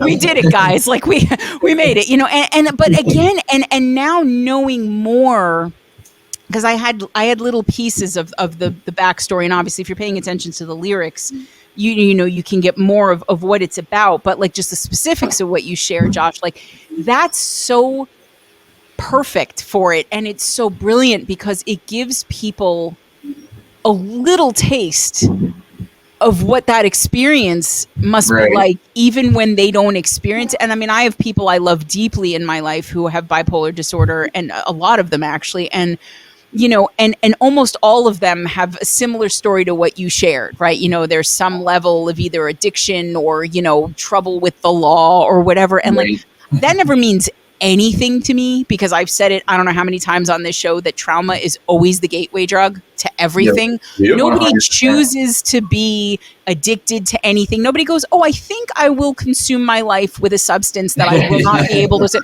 Nobody volunteers for that, right? But it's all of the darkness that eats away at you, and like when you're in that, you do whatever the hell you got to do to get out of it, right? Even if it's for an hour or a day so I don't judge people who are in that position at all. I judge people who judge people for it. I don't judge the people, but I mean that song, I'm going to go ahead and say I feel like that's the most metal song that you guys have that I've heard so far. Like just hardcore and it's a tough call, and it's not really a useful thing to say, but like even the end of that song is just so bombastic, and you're like, yeah, like my little one used to call it like a big rock finish, and like big rock finish, and it's like, and it's another flavor, color, texture, version, genre, like it's another side. And if you put together just the ones that we've talked about so far, right? 1692 and 3 Bravo and Look at the Flowers and Black Hole, we talked a little bit about Filth, and I want to get to that too, because I love that song and I have a question about it too. But, none of them is alike, but they're all of a piece, right? And they all sound like 3 Bravo. So like that, as I've said on this show before, that's the dream, right? Like you manage to do things that are different enough that people go, oh, and they do this too, and but you know it. I mean, first of all, Josh, your voice is such a thumbprint, like a fingerprint on this band that like you hear you and it's like, okay, it's Josh, it's 3 Bravo. Like I know this. Right And on. like I know the bass does not ever get enough love ever. But Craig, you have a real knack for finding and filling those little spaces in the pocket, right? Where it could be straighter, it could be simpler, it's never showy, but like if you're listening to the music, guys, and you listen to 3 Bravo, the bass line always has to be there and it always has to be what it was. And it's another signature. It's just one that I think, it's almost like you don't pay attention to breathing all the time, but you're always doing it and it's necessary, right? Like, and it's like, I hate that bass and drums get ignored. They do. Everybody pays attention to the vocals. Everybody pays attention to the guitar. Nobody pays attention to the rhythm section, but you don't have a band and you don't have a sound without bass and drums. You just don't. And even before I married a drummer, I felt that way. But like, I really, and then to have Dennis's guitar, which is just, I mean, it's just so good. And I mean, whether he's shredding or it's something where it's more laid back and it's letting the rest of the song kind of take center stage, the blend with you guys is just beautiful. And I love that now that people know, because I know there are members in this community who struggle with depression, who have been diagnosed with bipolar and whatever. I'm sure they're gonna feel the same thing, and it would be lovely to have people go, yes, this is what it's like. This is what it feels like. So, I mean, it's just, and again, like I'm debating whether to go to Parasite or Filth now. I feel like maybe Filth. Can we talk about Filth a little bit? Yeah. Sure. Okay. Now, all right. I have a question. Okay. About Filth, because I love it. And from this song, from one of the first things that I heard in it, and people have heard me talk about this song before. It's one of my favorite songs for reasons I can't even articulate. But I get a distinct Nutshell vibe, Alice in Chains Nutshell vibe from this song, and I love. You guys know, but it is, it's very different vocally. Is that you, Craig? Yeah, I was actually the one who sang on it. Okay, I was like, because you've got this very bassy voice, like it's almost like it's not shitty like Crash Test Dummies. I don't like that band, but like it's got that tenor, you know what I mean, where it's like it's all the way down here, and I'm like, I don't think that's Josh, but like I love. I mean, I would talk to Dennis about it, but he's not here. But that guitar solo is so soulful in the middle of that song, and like the lyrics, which we alluded to a little bit earlier, just this idea that you've been forsaken, whether you're there or you're here, and that there's no safe quarter, right? And it's just so powerful. So who started that one? Was that, again, like Dennis had a thing and then brought it, or was that more you, Craig, or like what was the genesis of that one? The lyrics themselves, I started writing when I was in Iraq on my second deployment. Okay. And so basically the first half of the song was literally while I was there. Wow. I was sitting in that filth all day, wishing that I could escape, wishing I could break away, because I'm literally over in a war zone in dirty, filthy conditions. And wishing that I could, at the time, the woman that I was married with was pregnant with my first kid. Yeah, so you want to be I'm home. missing holidays with my family, and you have all that going on. So yeah, you want to get away from it. There's a specific line in there of, I watched my best friend dying in my arms. Yeah. That was from the November 12th. Right. That was my driver, because he was starting to die. Thankfully, he lived. But you didn't know that at the time, and you were watching him dying. He just didn't, thankfully, get all the way through it. So yeah, okay. Yeah, and then it kind of stopped there, when I was writing it lyrically. So I finish with the Marines on active duty, and I end up back home, and then I'm having trouble fitting in. Yeah. I'm having trouble adjusting to civilian life. I'm having all this stuff. And so that's why I ended up expressing that with, the lyrics like, everyone looks at me like I've done something wrong, even though nobody really is. I mean, if people find out you're a veteran, typically they're, thank you for your service. Right. They're not going to be a jerk about it. Right. But that was your Rorschach of it, right? That was, whether it was guilt or whatever, like that's, Well, I hear you. And on top of that, you also are taught, especially if you're religious, thou shalt not kill, you're brought up in that. And then you're like, but I did. Mm-hmm. And so you feel like you did something wrong no matter where you go. You're different. You're changed. This is bringing back Look at the Flowers to me. This is your no win, right? Like no, but really, I mean, that's a really clear real life version of that, of just no matter what choice I make here. Well, I'm not going to, ultimately, that's why I finished it the way that I did is why can't I escape? I'll never quite break these chains. Yeah.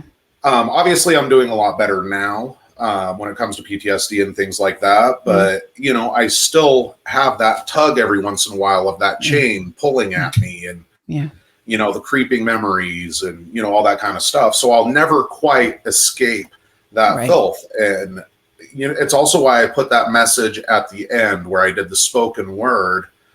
I wanted to address those Marines and those sailors and those airmen and just be like, we're all going through it and you're not alone. Yeah. We're in it together. Yeah. And I hope my main hope with that ending, and it wasn't the intent when I started writing it, but by the end, when I did the spoken word, it was just like, I really hope that somebody might be able to hear that and not take some of those same dangerous things that I did. And maybe it'll help pull somebody back from the edge.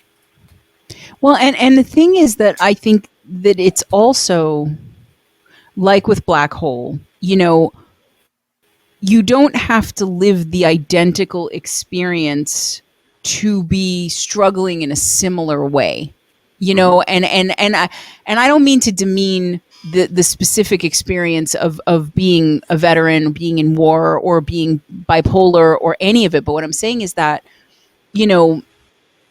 there are times, as somebody who's had a number of miscarriages, that I'll hear songs that aren't about that, but it's about, a loss or a longing or a grief or whatever. And I can pin my experience of those feelings to that song, even though it's about something completely different. And I think that the reach of healing that you guys have is probably broader than you think, that there are people who, can identify with the lyrics and identify with, and again, it's when you have music where you don't feel like you could have put any other lyrics to that instrumentation or vice versa, which is a feeling I get a lot with 3 Bravo music, where like it couldn't have been this, it could like Black Hole could not have been 3 Bravo. Like you couldn't just flip that, like it has to be, you don't want acoustic, on 3 Bravo, you don't want, you don't want it to, you don't want Black Hole to be up tempo, it has to, and I know that might sound facile in the sense of like, well, the song needs to be the way it's, but I mean it very specifically here, that when you are telling a story or relating a story or reliving a memory or sharing a grief or a pain or a struggle, it's so personal and it's so specific, and you have to be able to live in every lyric and every note and every riff and every, kick drum, everything. Like it has to, because anything that doesn't serve it and fit will take you out of that. Do you know what I mean? Like, and it will keep you from inhabiting that song. And a huge part of it is, I think, that it's most evident in things like the vocals, where you can hear Josh in that scream, in that darkness, in that gravity, and you can hear it very literally, because when you're singing and you're wailing and you're screaming or whatever, it's a very evident and forefront way to express that.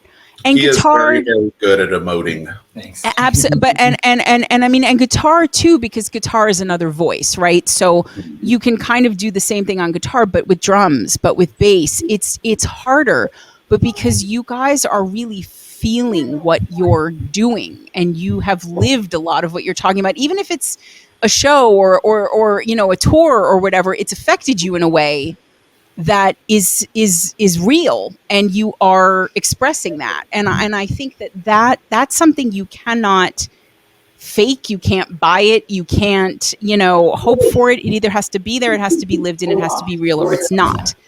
You know, and I think that there are so many songs that, and I mean, guys, that just to be clear, there are songs in here that are, you know, maybe not quite this intense emotionally, or not quite. I mean, you know, I mean, so it's not like you're going to be, you know, going into therapy listening to 3 Bravo all the time. I mean, that would not be the worst thing. That's why we included the fun ones, like "Talk to Me" and "Change My Tune."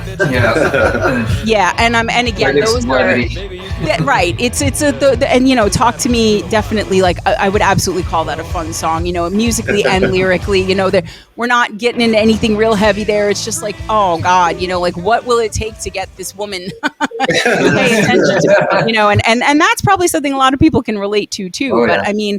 But I mean, so I did mention "Parasite" too, which is another real favorite of mine.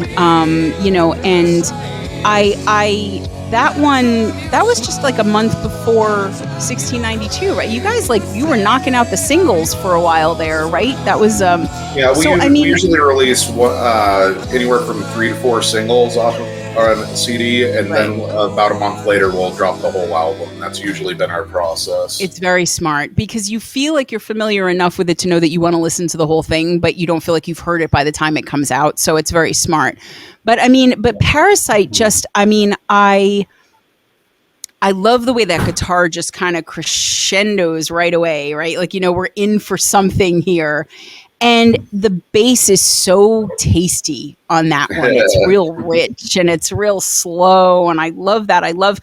What is the stringed instrument in there that isn't guitar? I couldn't place it. There's something, or were you playing your guitar differently, Dennis? Was that what it was?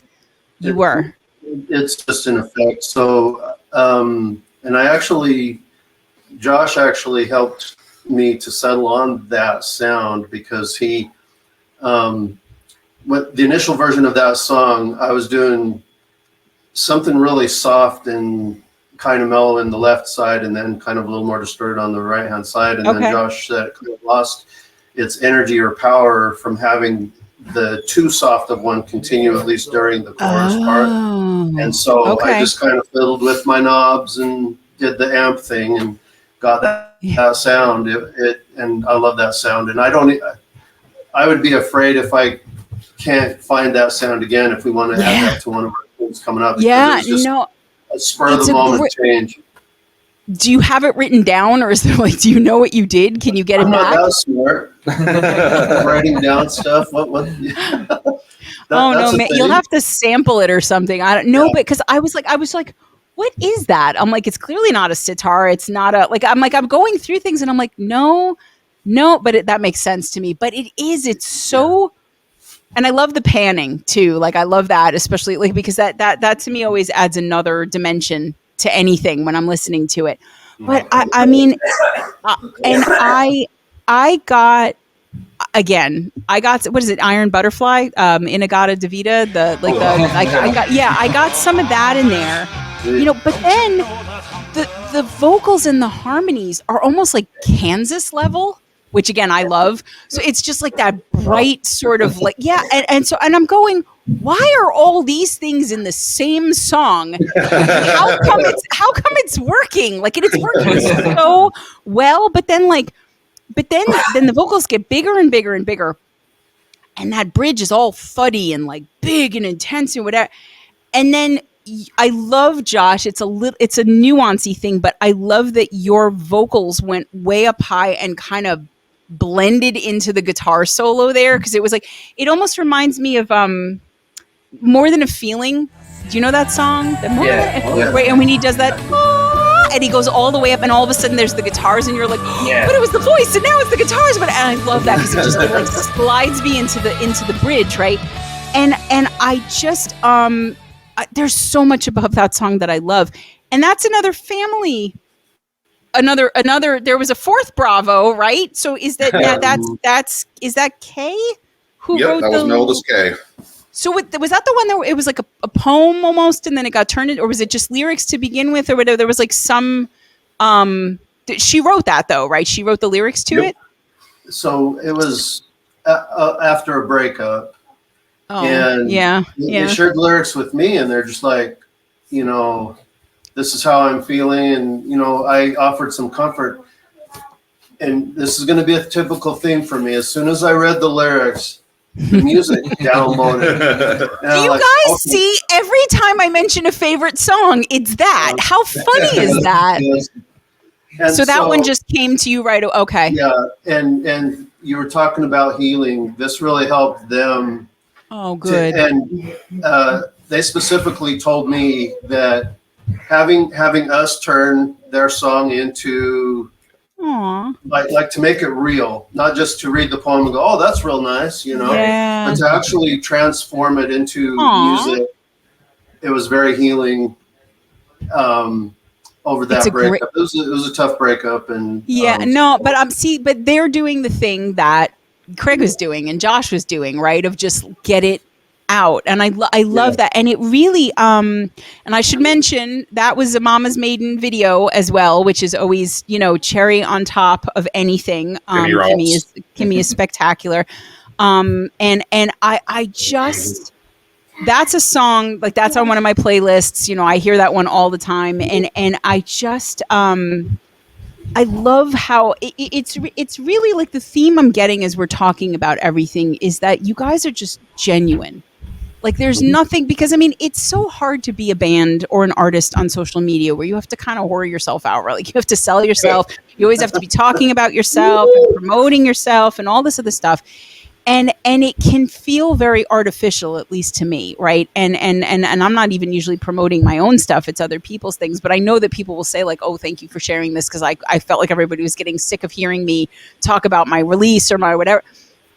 And to be able to do that, and first of all, Craig, you never make it feel like, oh God, I'm never like again with 3 Brava, but also because the music is so genuine, the lyrics, the instrumentation, everything about the way that you guys put it together. And as I keep having that image of you guys, like that it's all sort of this musical house that you guys are living in. And it's just, but it feels so, it feels that way, it feels like, because these are not light topics, whether it's personal or it's not. These are intense.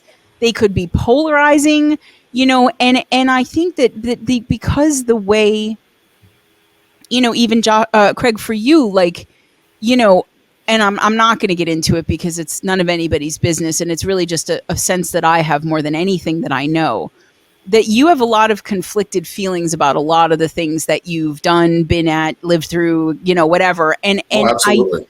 I don't, and again, not asking, but I that complexity really, it sets what you guys are doing apart, because it's not, rah, we're going to war and we're going to kick some, it's not that. And it's not, I denounce everything and it's not that. There's none of it. It's, I am a person who has been put in a series of impossible situations, and I have done the best that I know to do, given what has been handed to me. And I'm not cool with any of it, but I'm also not going to vilify myself, and I'm not going to glorify myself. I'm just sharing that these are the facts of it. This is what I experienced. This is where I am with it. And that is so much richer and more meaningful than solving these problems for people, because it's nobody necessarily wants to hear about people who are in a thing that they can't get out of because it could drag them down.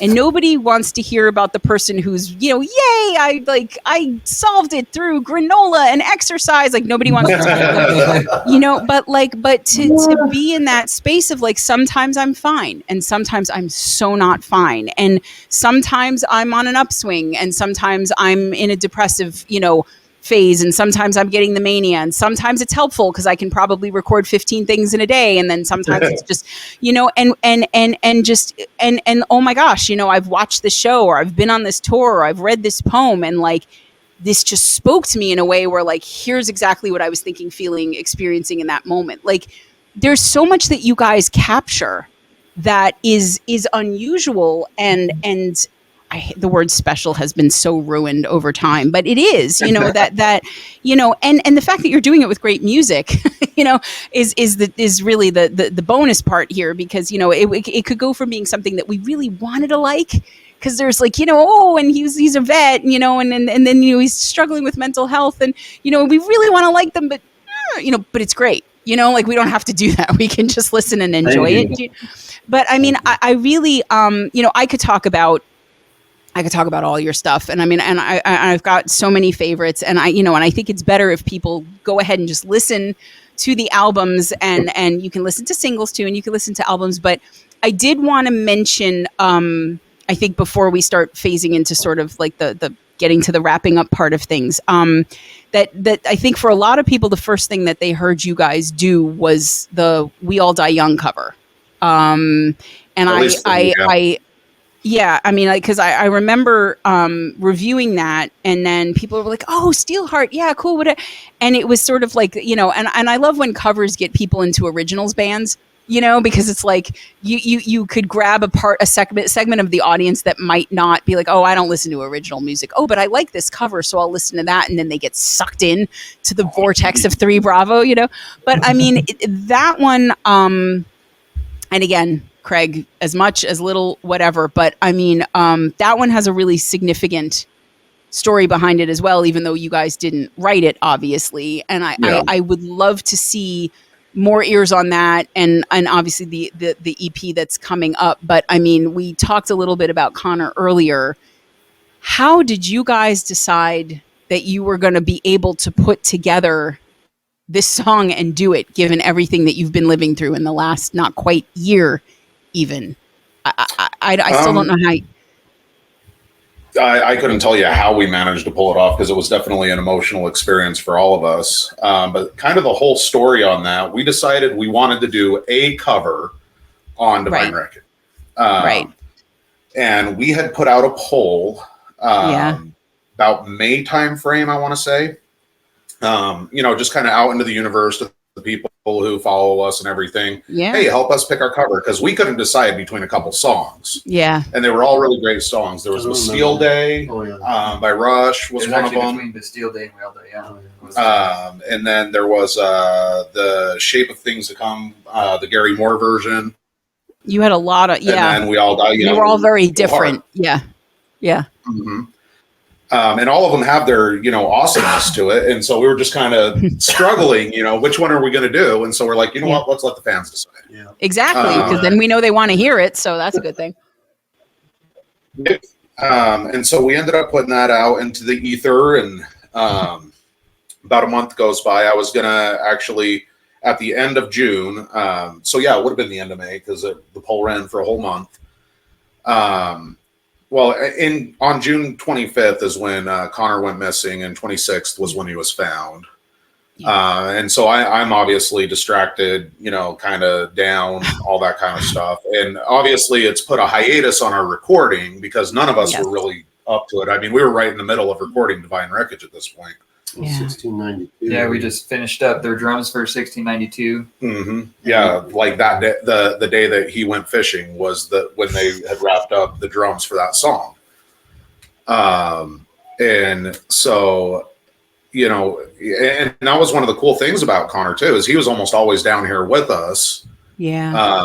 You know, listening and jamming out with us and everything like that. Music was a really big part of his life, and he loved hanging out with us while we did our music.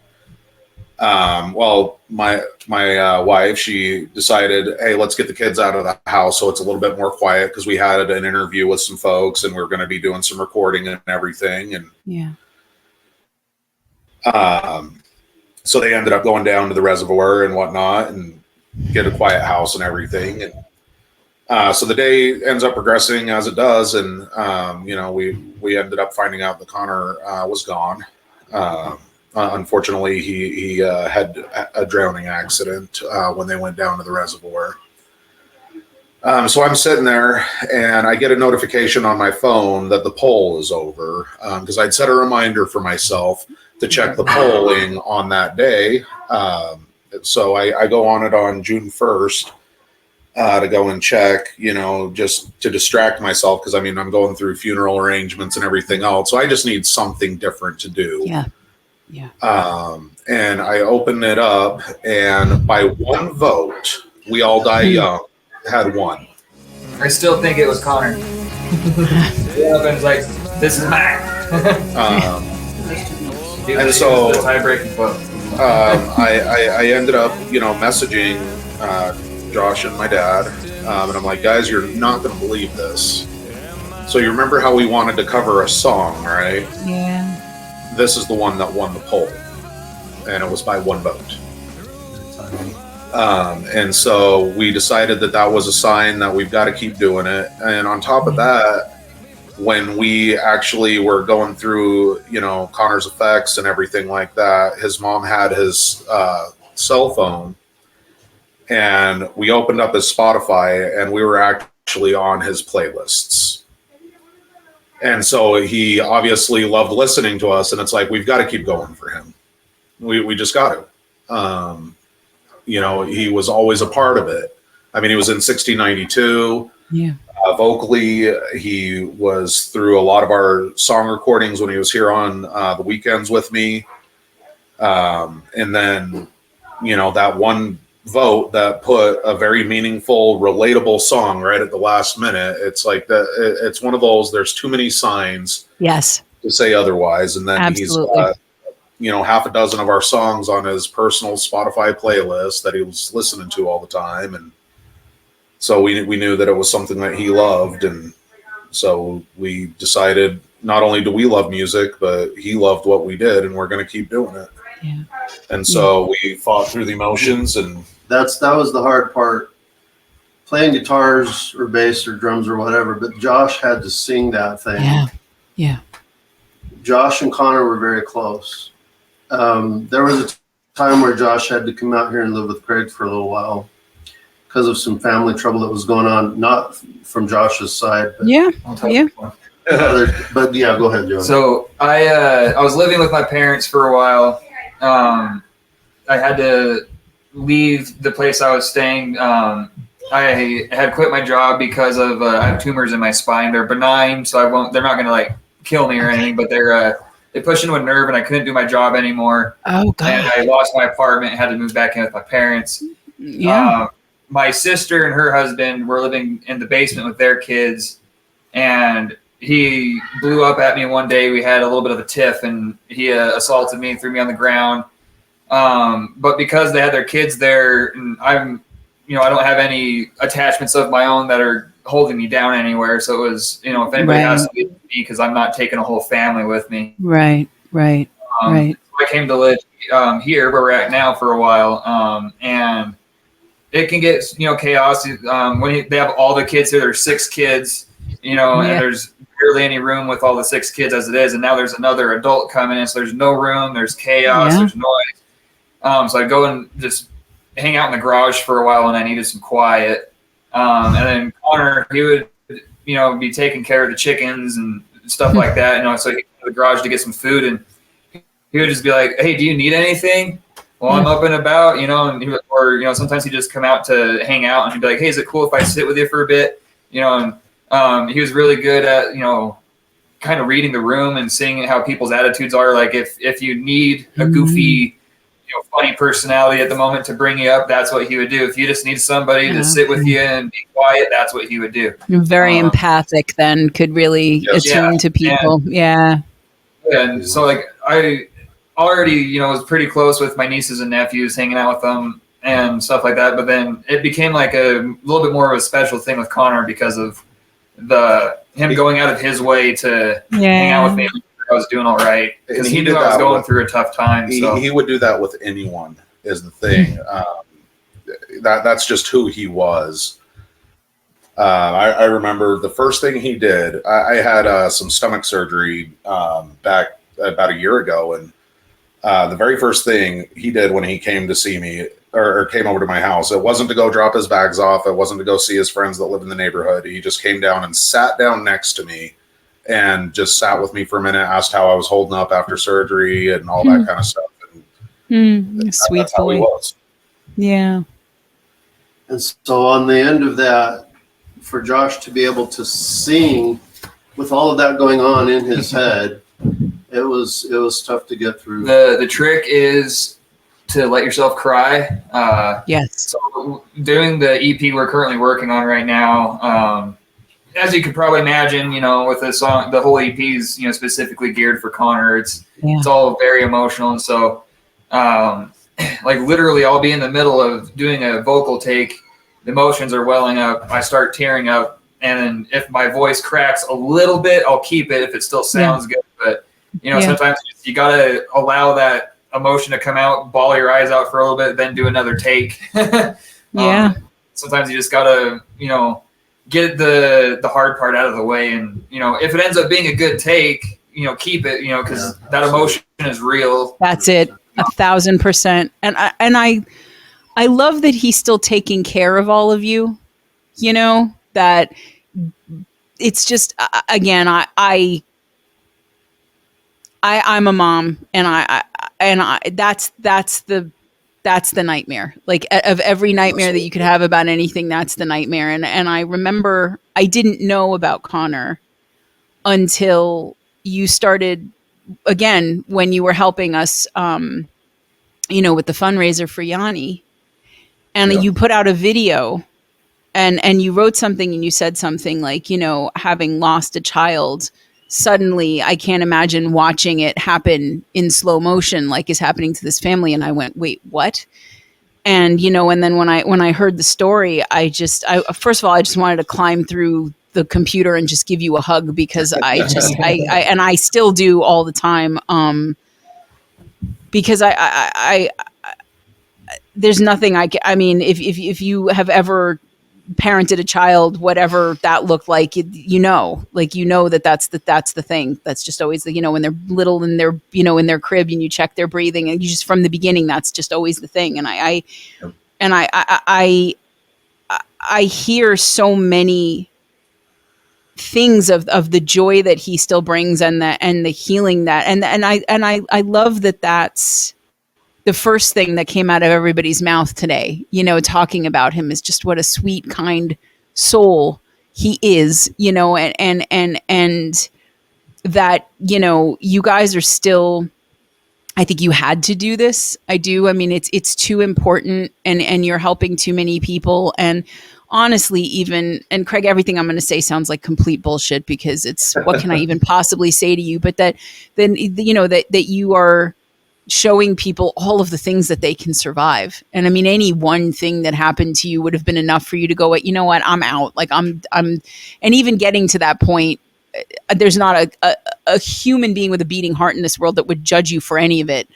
But I'm so angry at the universe that you guys are such good people, and you keep getting just screwed, and just with all of this thrown at you. It was like, if November 05 had come and that had been the worst that ever happened to you, it would have been more than enough. And then, but I when I heard We All Die Young, and I chose to review it as if it weren't a cover, because to me, you guys alchemized that song into something that was completely other than what it had been. I mean, first of all, it's different anyway, right? The way that you arranged it and the way that you guys chose to do it was different from the original. But it was, that song meant so much more in your collective hands than it did in the people that put it together in the first place, that it didn't feel like a cover.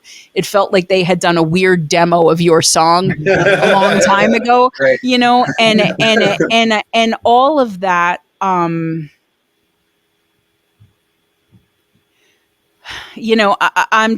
so grateful that you guys are still making this music and still putting it out, and that I know people know 3 Bravo, and Dennis and Josh, I don't know if you know how much work Craig is doing to get this band out. Dennis, you said like we're unknown, and you're not as unknown as you might think. You're really not. And this is a pretty big community, and this community is wonderful in its support on both musical and emotional levels. And so I know that there are people watching this right now who didn't know all of the things that they know now about 3 Bravo as a whole, and about, Josh, and about Craig and Dennis, and you're getting possessed by certain things, and just, the lyrics downloading themselves, as you say, or the riffs downloading themselves.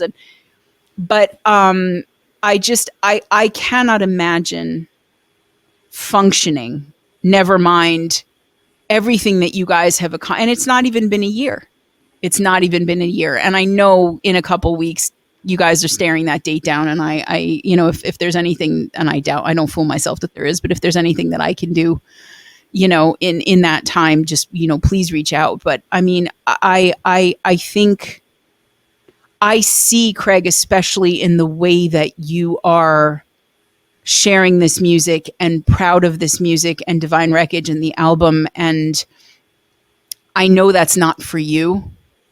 It is and it isn't. And again, I don't have anything smart to say. I don't have a bow to wrap that up with. I don't have anything. I'm not going to pretend that I do, but I just, you guys are music is the thing that cuts through all of the rest of it, right? Like, it doesn't matter what language you speak. It doesn't matter what you've lived through or what you haven't, or how much money you have, or any of it. It's like there's something that is just so primal and universal and just DNA stranded about it, that people all over the world can hear a song and it can level them in the exact same way, or it can elevate them in the exact same way, or it can touch them and somehow open them up to their own secrets in the same way. And the fact that you guys keep putting out song after song after song after song that is doing that, and across all these different struggles and all these different griefs and pains and, horrors and great fun upbeat stuff too, guys. We do have those 2 songs, that are just having a good time, but I mean, and we didn't even get into like Pushing You Away, which is another one that I love so much. And like, there's just so many songs on here that would be good even if they didn't mean anything. But given what they mean, and given that this is something that could have exploded in all of those moments, because your life had to have just been dropped and shattered, and all of you in different ways, and you have stayed together and stuck together and come together and created this thing that is healing for you and for other people, and is honest and is raw. And any one of us who's been depressed or had anxiety or PTSD or any kind of grief or any kind of tragedy, the thing that we all know that we need is to feel seen and heard and understood and held in something, and that we're not by ourselves and we're not alone, and that you guys we're doing this before even you were and now we're all getting to hear it, and that you're living through what you're living through, and we're still getting music from you out of it. I really hope, and not, let me be very clear, because there's any kind of charity or pity or anything,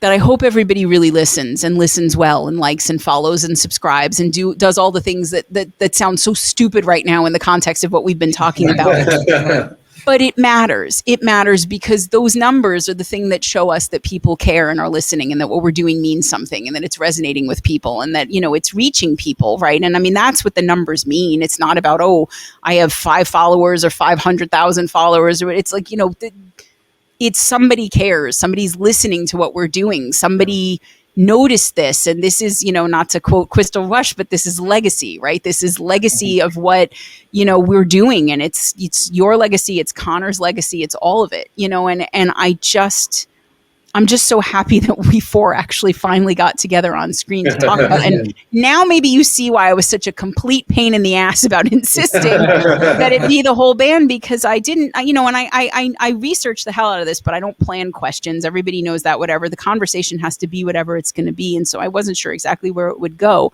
but I knew it had to be 3 Bravo. Not 2 Bravo, not 1 Bravo. Craig could have handled it admirably a month ago. Yeah, I mean, and I just, as we wrap up, which I'm loath to do because I could sit and talk to you guys all day, but Josh probably has to eat something soon.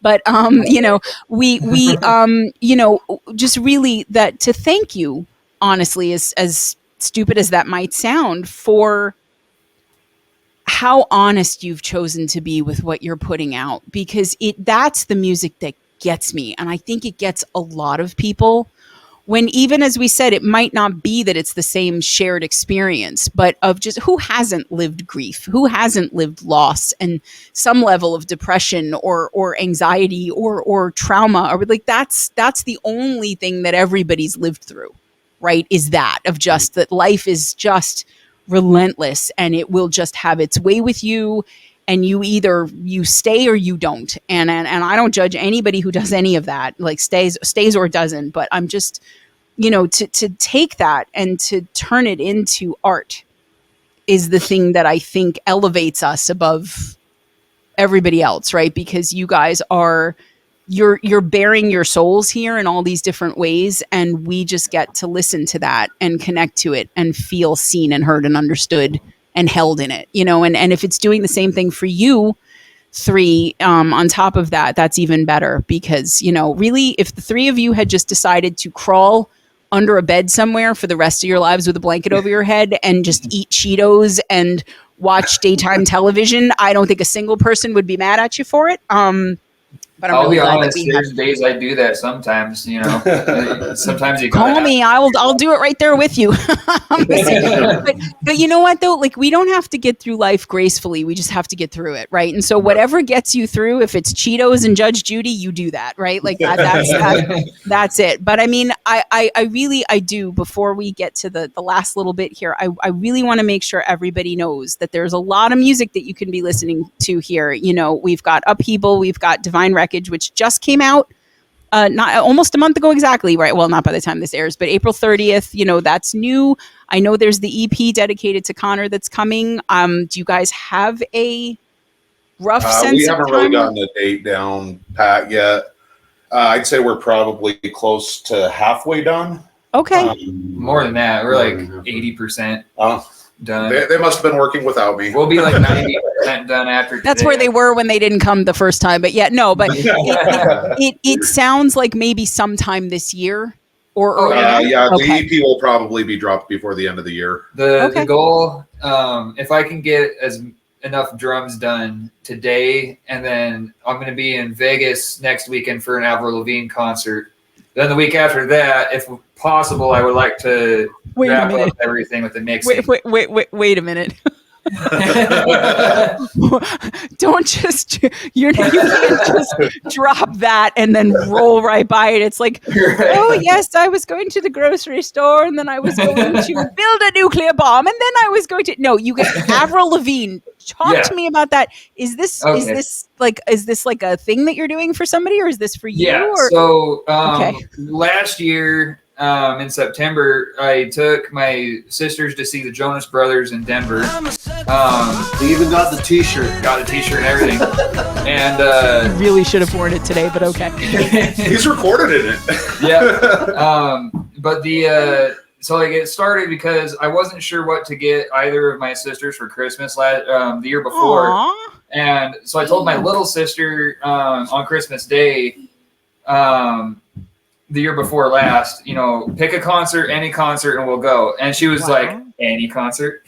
And so she chose the Jonas Brothers. And then, so for this year, we're doing the same thing. And for this year, my older sister, Casey, she chose Avril Lavigne. So Jonas Brothers is big from my little sister's childhood and continues on. She still listens to them, their new stuff now. And then for my older sister, it's the same thing with Avril Lavigne. When she was, in middle school and Avril Lavigne was at her heyday, it was like every day, posters all over her room and everything. So like when she sent me the poster for the concert, I'm like, oh yeah, we're definitely going. And it's not just for them, because we love Avril too. I'm not mad at her. I'm not. You know what? I love this. I love that piece right there. We got to uphold our macho image. I mean, it's not like what are you talking about? I don't love Avril Lavigne. I want to go see Avril Lavigne because she's hot, man. Yeah, that's it. That's the only reason. I want video of you lip syncing to Skater Boy, or I will just we will edit this interview so that the only thing that plays for like 2.5 hours is you going, we like Avril Lavigne, we like Avril Lavigne. We'll cut everything out. It'll just be no, it's fine. You know what? The whole idea of guilty pleasure music has always ticked me off, because like, why does it have to be guilty? Like what you like. If you like Avril Lavigne, I just love the fact that like, I've heard Vitalivore and I'm picturing you at an Avril Lavigne concert, and I love that all of those things actually managed to go together. So I know, okay, so we know we had to get children on here somewhere. But we know that it is pretty far along then. Somewhere between 50 and 80% this EP is good, and you're going to get more drums, and we're going to get it down, and then at some point we're going to get to feast on that. Do we have a title that we're sharing at all? Do we have only what you want to? Yeah. The title of the EP is going to be Stoneside. Stoneside. I like that. It was one of Connor's several nicknames. Okay. Wasn't it? No. I swear that was his nickname for a while. No. So Stoneside, the title actually. So I started writing a song. I mean, obviously that's how I deal with things. Sure. And my dad had we have a folder with like 10,000 guitar licks, because anytime my dad comes up with something, he's got to put it in the folder. Sure, and, that's good. Record it on his phone and everything. And so we've got probably easily 10,000 little riffs and licks. I believe it. I came across this one, and the general tone of it just is kind of what I wanted to hear with what I had written down. Okay. And so I sent the lyrics and So cool. kind of highlighted, pulled that one out, and I'm like, we need to develop off of this. Okay. And Stoneside actually refers, instead of saying, just to kind of give background on the song, it's about the conversations I still go and have with him. Sure. And I'll go to his graveside and I'll give him the updates on life, basically. And how did I think that was his nickname? I don't know. Maybe it's because it sounds cool. I want it to be his nickname. What up, Stoneside? And so it's just basically a song about our conversations that we have at his stone side. Stoneside. And we were like debating, what to title it and everything, as we always do. And the only one that all three of us said that we agreed with was Stoneside. Well, it's making me cry, so it's obviously a good choice. That's beautiful. That's beautiful. I cannot wait. Wait for it to come out. Prepare yourselves. It is going to make you cry. Like that's not like a joke. It's a guarantee. It will bring forth emotion. I highly recommend tissues, because I have had to use them after listening to scratch tracks. Okay. Yes, they're not even fully there yet. So goodness knows what we are in for. But no, I mean, that is, I'm always happy when you guys have something new come out. And I remember when you started talking about Divine Wreckage, Craig, and just watching it go from like, we're this far along, we're this close to it, we're about this far away, whatever. And then like, seeing things about, okay, we're getting cover art and we're getting this. And it was just so, that's one of my favorite things about being in this community is it's like watching a pregnancy, like it really is like, it's, the bump is getting bigger. It's like, there's cover art now, and like, and they picked out a name. I can feel it. Right? Yeah, exactly. We all agreed on one. Double kick. Way to make it weird, Josh. But but yeah, I mean, but really, and like, so when it came out last month, and I was like, I like, if you feel like you were invested in it, because it's like from, the singles and stuff, and knowing what was coming, and then just really knowing the year of your lives that went into this.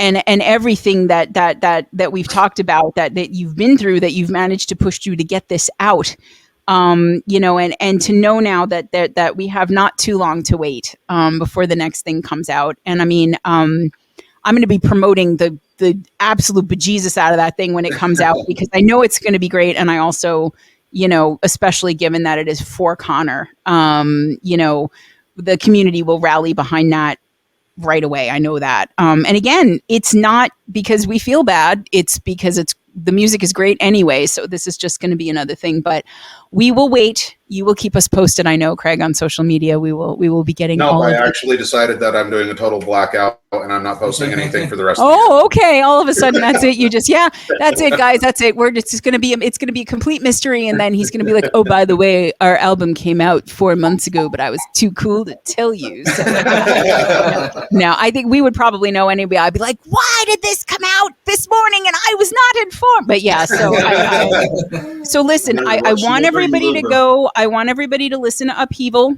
Okay, it's just a year old, this album, and they've already got another one that's out, right? So you've got that. You've got Divine Wreckage. You can go back and listen to Crystal Rush from Dennis now. I will warn you, when you're searching on that, please make sure that you put Dennis's name or band or something in there, because there is a thespian of the female persuasion in a type of film that is not.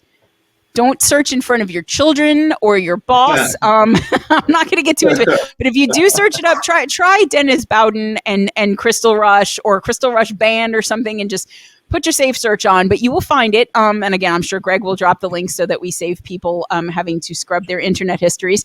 And you've got Vitalivore. You can go listen to Josh. These things are readily available, and you will enjoy them all. And then, of course, you're going to listen to the hell out of 3 Bravo. But men, we are almost at the finish line here, but before I let you go, Craig knows what you're in for. We end every show with a little segment that we like to call In the Vox Seat. And what that is I have asked every single musician who's been on this show, and we've got to be like close to 100 musicians, if not over at this point, the exact same 5 questions, okay? And the final question has become a lightning rod of controversy unlike anything you've ever seen before.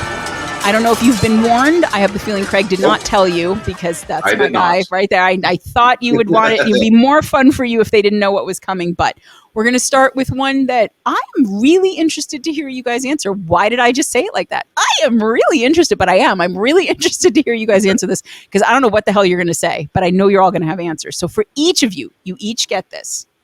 If you had to describe, and you do, 3 Bravo's music in 5 words or less, what would you say? That can be a sentence, it can be a couple of phrases, it can be individual words, but you each get 5 to describe 3 Bravo's music. I know Craig's got his answer ready. Oh, go ahead. No, I don't. Oh, you don't? You did not pregame. I appreciate that. All right, Dennis, they're all looking at you. Wait, you guys got to do the coordinated finger pointer. It doesn't count. There we go. I'm going to say, come and heal with us. Oh my God. He just ruined it for the 2 of you. How are you going to follow that now? Come and heal with us. I love it. I love it. Dennis, chef's kiss. That was really good. All right. Who are we in sync pointing to now? It's This Josh. guy, I guess. Oh, let me think. I knew you look at picture.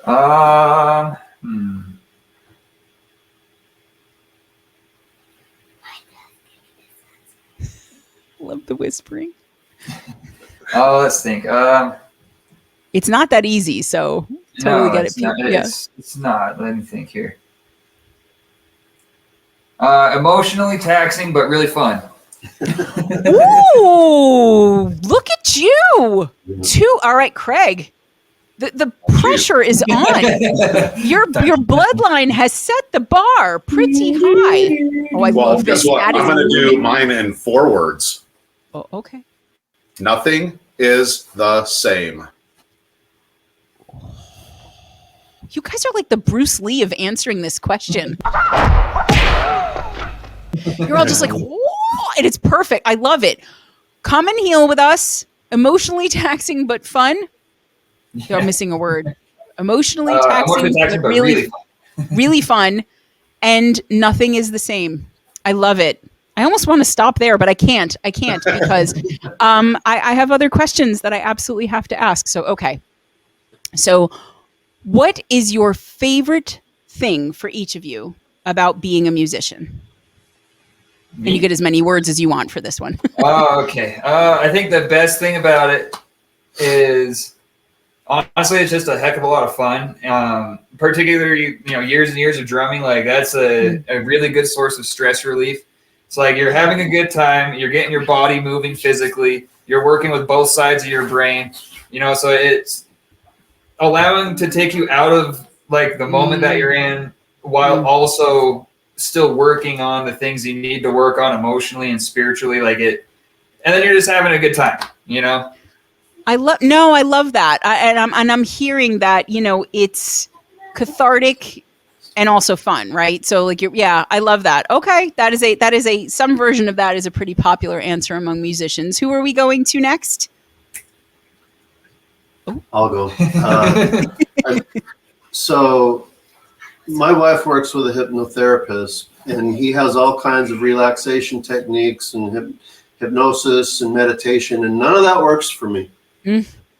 But music works for me. There's times when I will lose hours of my life just playing my guitar, and not even. I wouldn't say you're losing them, Dennis. Well, I wouldn't. I know what you mean. Yeah. Just losing track of time, and it is my meditation, literally. Yeah, it is. It's okay. Beautiful. All right, so kind of similar to Josh in a way.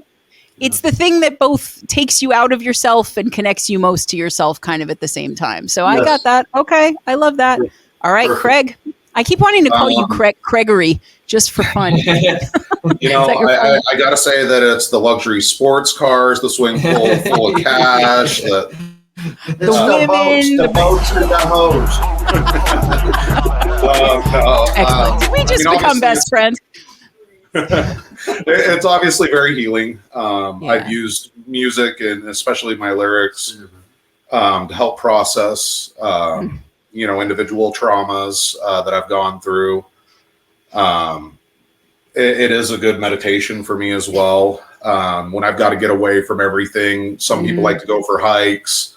Some people like to go for a drive. Some people like to, do various things. And for me, I'll go downstairs and pull out the bass guitar. Another thing that I really love about music is that I'm constantly challenged. One of the things that we have been able to do with this project is actually push my bass skills beyond where I used to be. Okay. I actually was pretty much just a single note at a time, kind of player, a little bit of, I'd say pretty typical hard rock bassist, but I mean, now I'm playing things like 2000 Suns and Honest Man, which have a lot more progressive elements in them. Yes. Where I'm actually doing some full, fret fingering and things. So,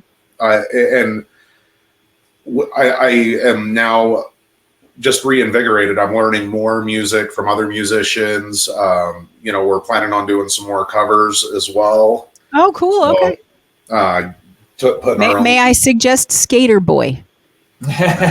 You may suggest it.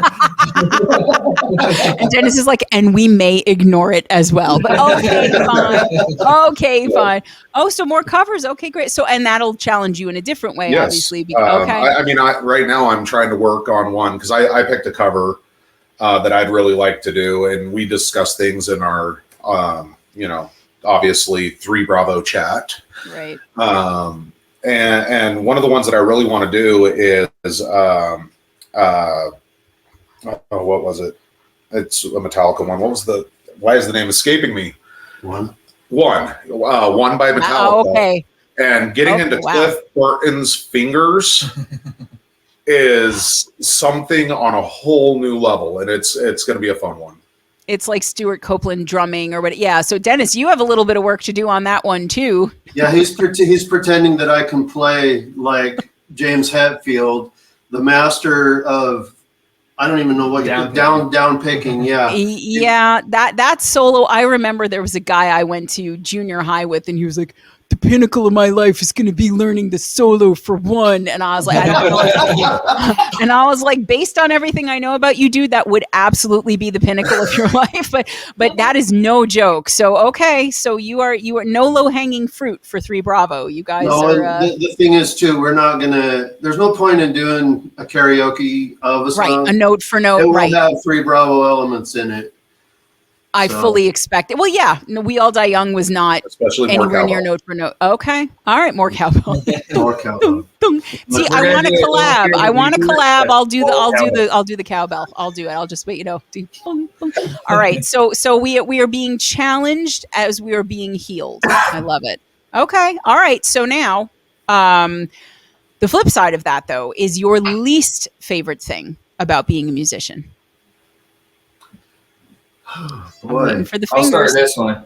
My least favorite thing about being a musician is Say it. Say it. there's dealing with certain other musicians who Oh. think the world belongs to them. Like Oh. they're freaking, you're playing a local show and Look at the your band back. you're opening for is their Led Zeppelin, or you open for a band and your audience is rocking out to you, but then some of them leave before the headliner and then they blame your band for it, and it's like, bro, come on. Yeah. There's some artists out there who they think the world basically is their oyster, not everyone's, and I can't stand people like that in general. And it's like, to me, Make a bigger pie. yeah, make a bigger Mhm. pie. Help us other musicians make more pie so that we can all eat. That's right. And that's how I view, the music is supposed to be a community. We're supposed to be helping each other out. And so I just cannot stand when somebody walks through that with a prima donna attitude and wants to Absolutely.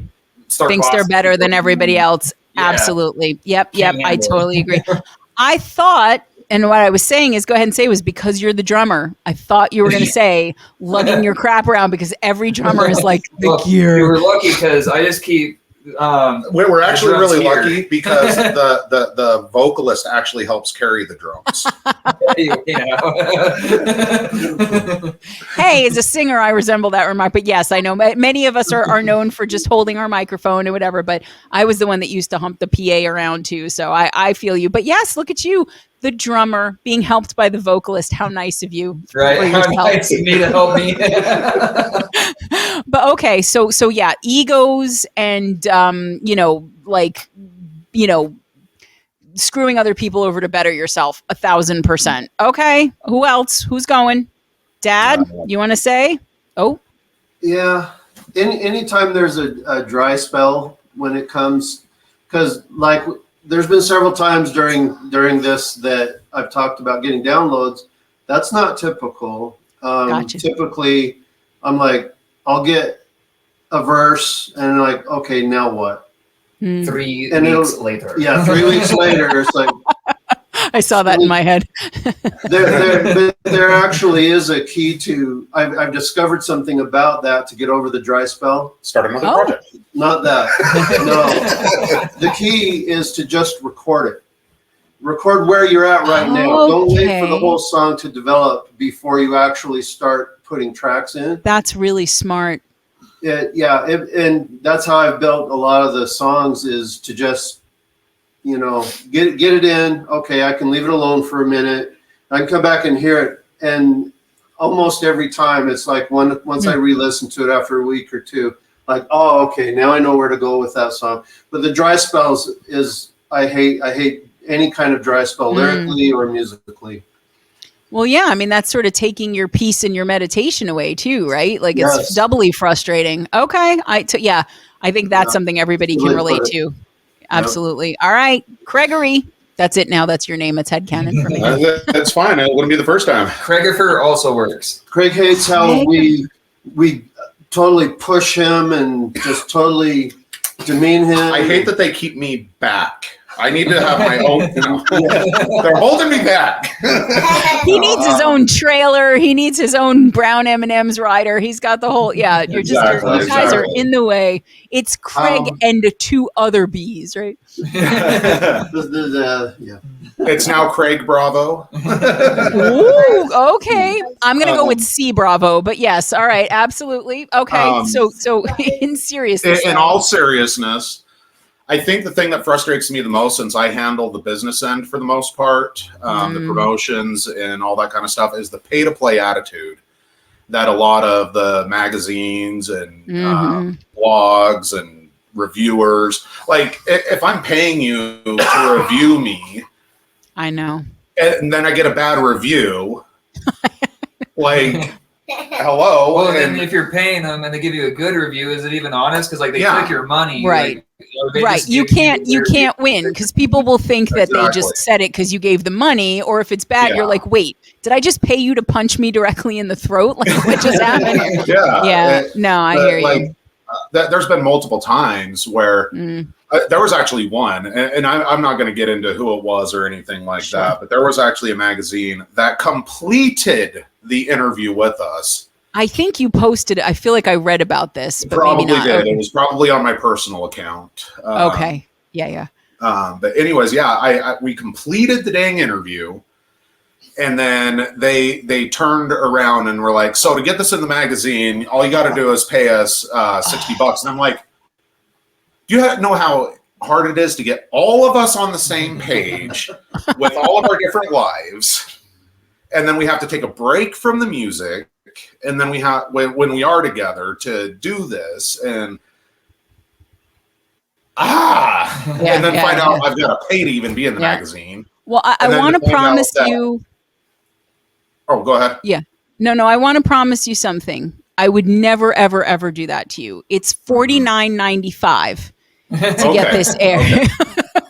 No, yeah, but really, that's I mean, probably- that is terrible because you think that you're being sought out because Yeah. somebody wants to do this for you because they like your Exactly. music. Yeah, it's like it's bad on multiple levels. Well, and I almost lost an interview from somebody once because I've gotten this so many times, and you kind of get used to this general attitude of "shut the hell up." It's like when somebody You know, DMs you and goes, "Hi, it's I like, love no, your well, like- music." Yeah. Because Yeah. a lot of them are like, "Oh my gosh, I was listening to your music, and you guys have such a great future, and oh my gosh, it is just the most awesome thing in the world." Blah blah blah Yeah. blah blah. You know, the stupid Yeah. paragraph that dang near every one of them sends. Yeah. And Yeah. it got to the point where I was just like, "Fuck off, scammer." Yeah. Yeah. You know, and we had kind of this general attitude with this one that came on, and it turned out that it was actually somebody with a thing similar to you, and so of course I end up having to patch it up, and I'm like, I am so sorry, but in the future, just so you know, Yeah. Don't when do you're this. approaching bands, Exactly. you need to address it this way right away so that they know. Anybody who's aware of like all of the digital creators and the SEO whatever that we all get, like you're screwing yourself if you're approaching every band the way that those guys do. Like, and I've had similar experiences. People are like, "Wow, I really like your music. It's so great," and I'll be like, "Oh, shut up, Brenda," and I'll go to block them, and then like it really is because usually it's. But your YouTube channel sucks and nobody likes you and I can help you and you just have to give me $1,000 or whatever. And like every once in a while, it's like somebody who really is just being nice. And I'm like, "Oh my God, I'm so sorry. I just thought you were one of these organic bro fam guys that was trying to charge me, you know." Whatever. So yeah, that's a bit of an occupational hazard. But yeah, the business side is brutal. But you're separating the wheat from the chaff. Oh yes, absolutely. And they go into my block bin, and I will not work with those people ever again. No good. All right, so Another fun one is back a while ago. I had, somebody that seemed legitimate. I had actually used a little bit of money to use their promotion service. Okay. They actually just reapproached me again, asking if I was looking for PR, and it's like, I already used you guys. yeah. I told you that I would give you a 1-month trial, and now you're asking about my music links and if we need PR when we've already used you. So clearly you are not actually handling Right, your business. exactly. You should know that. Yeah. You should And I remember mean, me. Yeah. They did okay. They actually got us in a few blogs and things like that, but like not worth the ROI for sure. And clearly not a personal touch kind of management situation where they don't even remember you. Well, and that's the thing. I mean, it's a good lesson to newer artists and bands too, to just watch out for that stuff, because I've seen so many people in band together be like, "Oh my God, somebody contacted me today and they want to put me on this playlist and they want to," and it's bots and it's a scam or they're trying to get money or whatever. And like, you know, when I got into it too, I didn't know any of that. Like, you only learn that stuff the hard way. You know, it's just how hard the hard way is going to be. So it's good for, and I love that people in the community look out for each other on that. Like, oh, you know, like people will post like, here's this, you know, this account, watch out for them because I just gave them X amount of money, or like they just tried to scam me out of this or whatever. But it's just, we have enough work to do without all of that crap on top of it. So I completely understand why that's your least favorite thing. Did you know that there's 100%. been like 500 times where our Facebook page was going to be deactivated? Oh yeah, absolutely. Yeah, absolutely. That's Every day. every single day. I know. Yeah, that and it's and the first time you get it, you do get scared because we all know the things that have happened to like accounts that have just been obliterated out of nowhere. But yeah, Watching you get never Facebook will click a ban link you for anything these days. Like, gosh, you say the word damn in a post and it's like you're making a joke and it's funny and people aren't even offended and the AI gets you. You know? Yeah, I love that everything is being decided by AI now. That can't possibly go wrong. But all right, this is going to be interesting for me, at least. A lot of people hate this question when I ask it, but for each of you, if you had to pick just one album to listen to for the rest of your lives, and yes, you can say Divine Wreckage, Craig, what album would it be and why? I got it. Ooh, do It'd it. be a- Same as mine. It won't. For me, it'd be a Pale Communion by Opeth because it's got like just the most beautiful prog rock ever made on it, in my opinion. And so Michael Ackerfeld, main guy of Opeth, he is like my personal hero. He even kind of looked like me a little bit, and he's just a Totally funny, modeled after Josh. Oh yeah, That's it. I was going to He's say, you just know, a you're also totally his funny person. Swedish guy, and I love him. And he makes my favorite music. And that album, like, to me, in my opinion, like, it is the pinnacle of Opeth doing prog rock, and it's so good. Okay, Opeth. I think the very first episode we ever did with Jamsteak, I'm pretty sure that Dom, the drummer, named an Opeth album. I don't remember if it was the same one, but yeah, we've had a couple Opeth. I'm not sure about that album though, but okay. All right, so that's the pinnacle for you. That's it. Yeah. It all just comes together there. All right, Dennis, you said you had one, and he Yes, didn't ma'am. steal it. Queensryche, Operation Mind You Crime. go. Okay. All right, just feel Keith great. I from think I just Nightfall is feel very happy right now. Okay, so tell me why that one. I mean, it's a great album, but you know, for you specifically. So I wasn't a big Queensryche fan when they first came out. I was kind of vaguely aware of them. We never had cable TV. And so when Queensryche was at their peak, they were on MTV constantly. Yeah. I had no idea. Okay. And I had a friend of mine at work that says, "Hey man, you like Queensryche?" I'm like, "Yeah, they're okay. I've heard a little bit of it on the radio." He says, "Come on, dude." He hands me the CD and I'm at work. I had to take PTO for that day because I could not stop listening to that again and again. So to be honest to my employer, I had to clock out because I couldn't get anything. You couldn't accomplish anything. That's so fantastic. Oh my gosh. Yeah. It made you take PTO. I love that. No, seriously, because the I believe stories you. that they tell in that, they bring everything they have to that album. Everything they've done, I like up to a certain point, but love you guys, really, I do. But that album is just is everything that I love about guitar. Everything that I love about Scott Rockenfield's drums, Jeff Tate's vocals, they were perfect. It is perfection to me. No, I agree. It all came together on that one, and I think at peak, and that's a popular choice around here. So nobody's going to be mad at you for that one. Okay, so we've got Opeth and Queensryche, Craig. And I stole that from Craig because he was going to say that. So. That was actually the first vinyl that I ever bought was Mind Crime.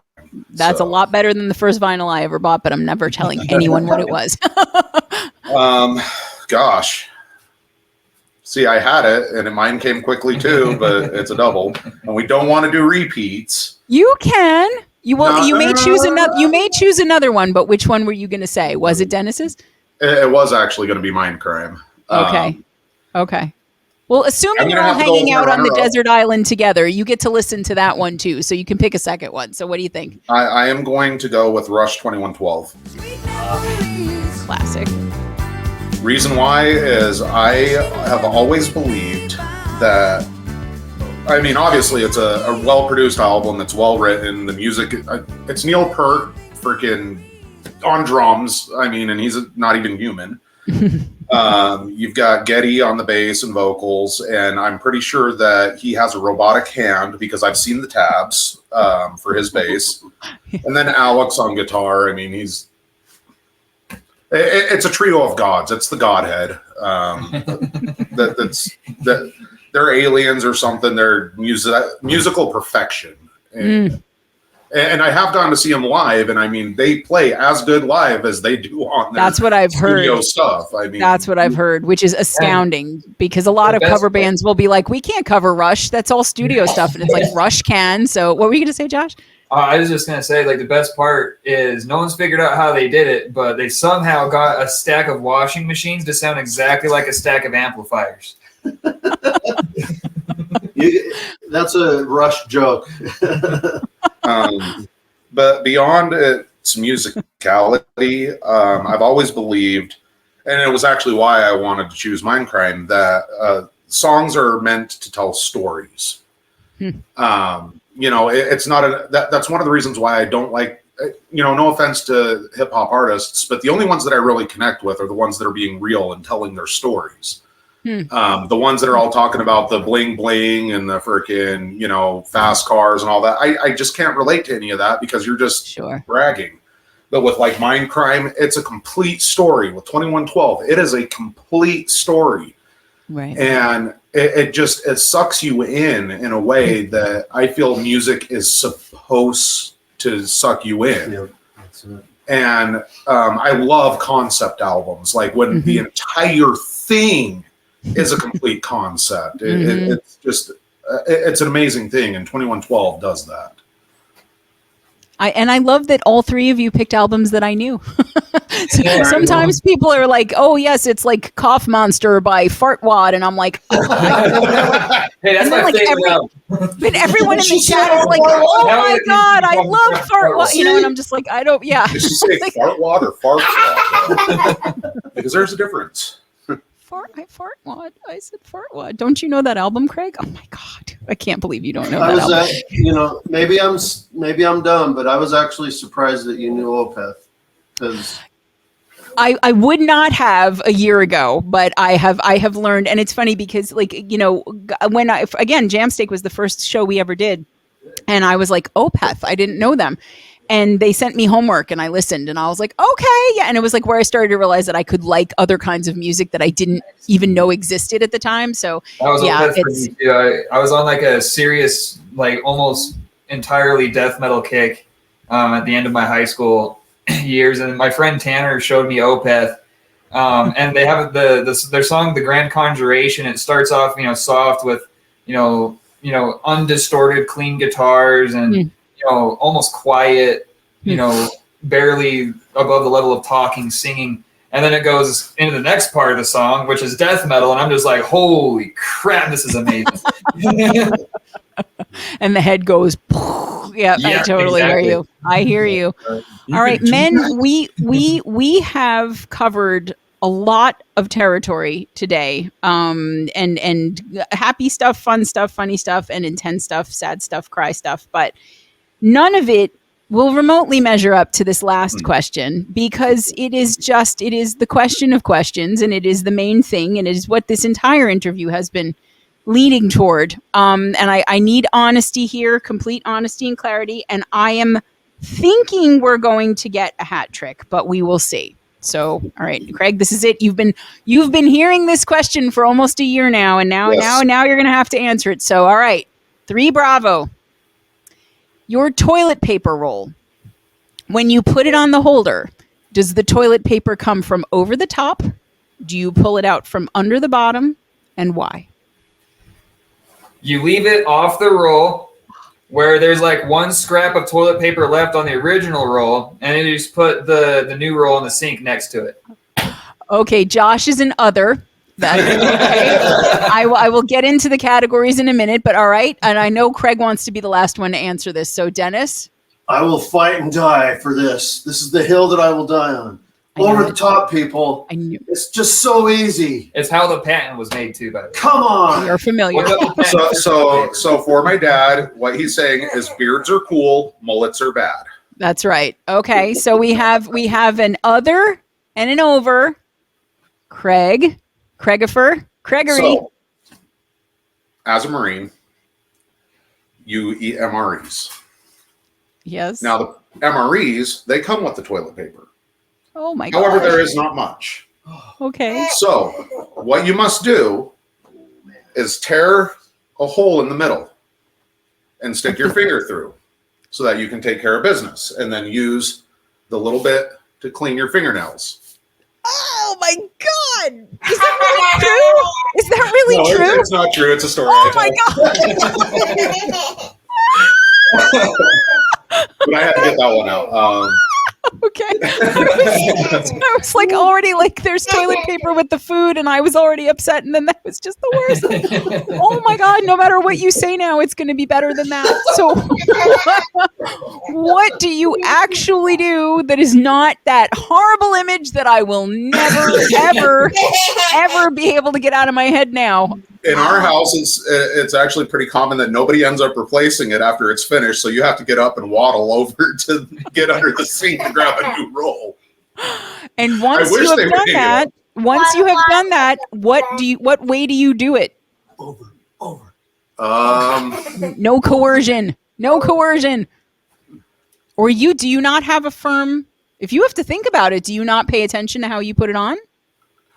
I mean, I'm kind of focused on just making sure that, things are clean, and okay. Are you I think I toilet just put paper it on the back of the agnostic? toilet. You are also an other. Okay. We have win. two I love The how you person win. with the convictions wins. This is the way that it works. So Craig knows this, but we have over, which is again, pardon the expression, blowout, because it is a really, really big margin where the over army is strong, and they are by far ahead of everybody else. Then there's the under army. That's the fewest people. And it's been interesting to me, but the under army they are steadfast in their belief, but most people give them crap for it. No pun intended. Then we have the other category, which is, back of the toilet tank, putting it on the other toilet roll, bidets, wipes, all that kind of stuff. And then we have Dean from the other broken ones. Dean, who is a chaotic neutral. Dean will look at how the toilet paper is wherever he goes. Work, at home, at people's houses, whatever. And if it's over, he flips it under. And if it's under, he flips it over. So we had to make our own category for him. So it's over, under, other, Dean. So we have added two others and an over to the count, which is now on the screen. Everyone is seeing it. And it is not a complete agreement in the band. And I think that's really interesting because you guys have still managed to figure out a way to work together, even with this huge philosophical divide among you, and I applaud that. I think that shows a level of bravery greater than anything else we've discussed. Here's the key. I never raised them with what to think. I just taught them how to think. That's right. And then they just happen to be wrong in your estimation, right? And it's okay. There you go. You've made Like this is it. What's his name? The painter guy. Why am I not? Oh, Bob Ross? Yeah, Bob Ross. There's no such thing as a mistake. It's a happy little accident. That's right. That's absolutely right. Happy little I never play wrong notes. I play jazz. That's right. Happy accident is not a phrase we want to use when we're talking about toilet paper either. But on that note, this is it. You've made it. You've survived. This was the boss level question, and you've done it, guys. I really I knew this was going to be a really special interview for me, and I was not wrong, and I'm so glad that we made it work. And I'm just so proud of the three of you, if that doesn't sound stupid to say, because what you're doing is really, it's bringing great music and great stories and great heart together. And that's like, it does not get better than that when it comes to music, for me at least. So I'm telling you guys, everybody watching, if you don't already like them, follow them, subscribe to them. If you have not streamed them, all of that. If you have not listened to Divine Wreckage yet, do that. If you have not waved at the child on the floor yet, do that. Do all of those things. Make sure we support when that EP for Connor comes out. Stoneside, we're going to love that up big, because I know that's going to be amazing. And I just keep making that music, guys, and keep just putting yourselves into it, because if you do that, you're never going to have a bad track, really. Thank you so much for coming on this show. I appreciate it. Thank you. Bye, handsome boy. It's a fourth Bravo. It's a baby Bravo. Thank you guys again. And that's it. That's another Vox and Guest in the books, guys. We'll see you next time. Thank you so much. Thank you.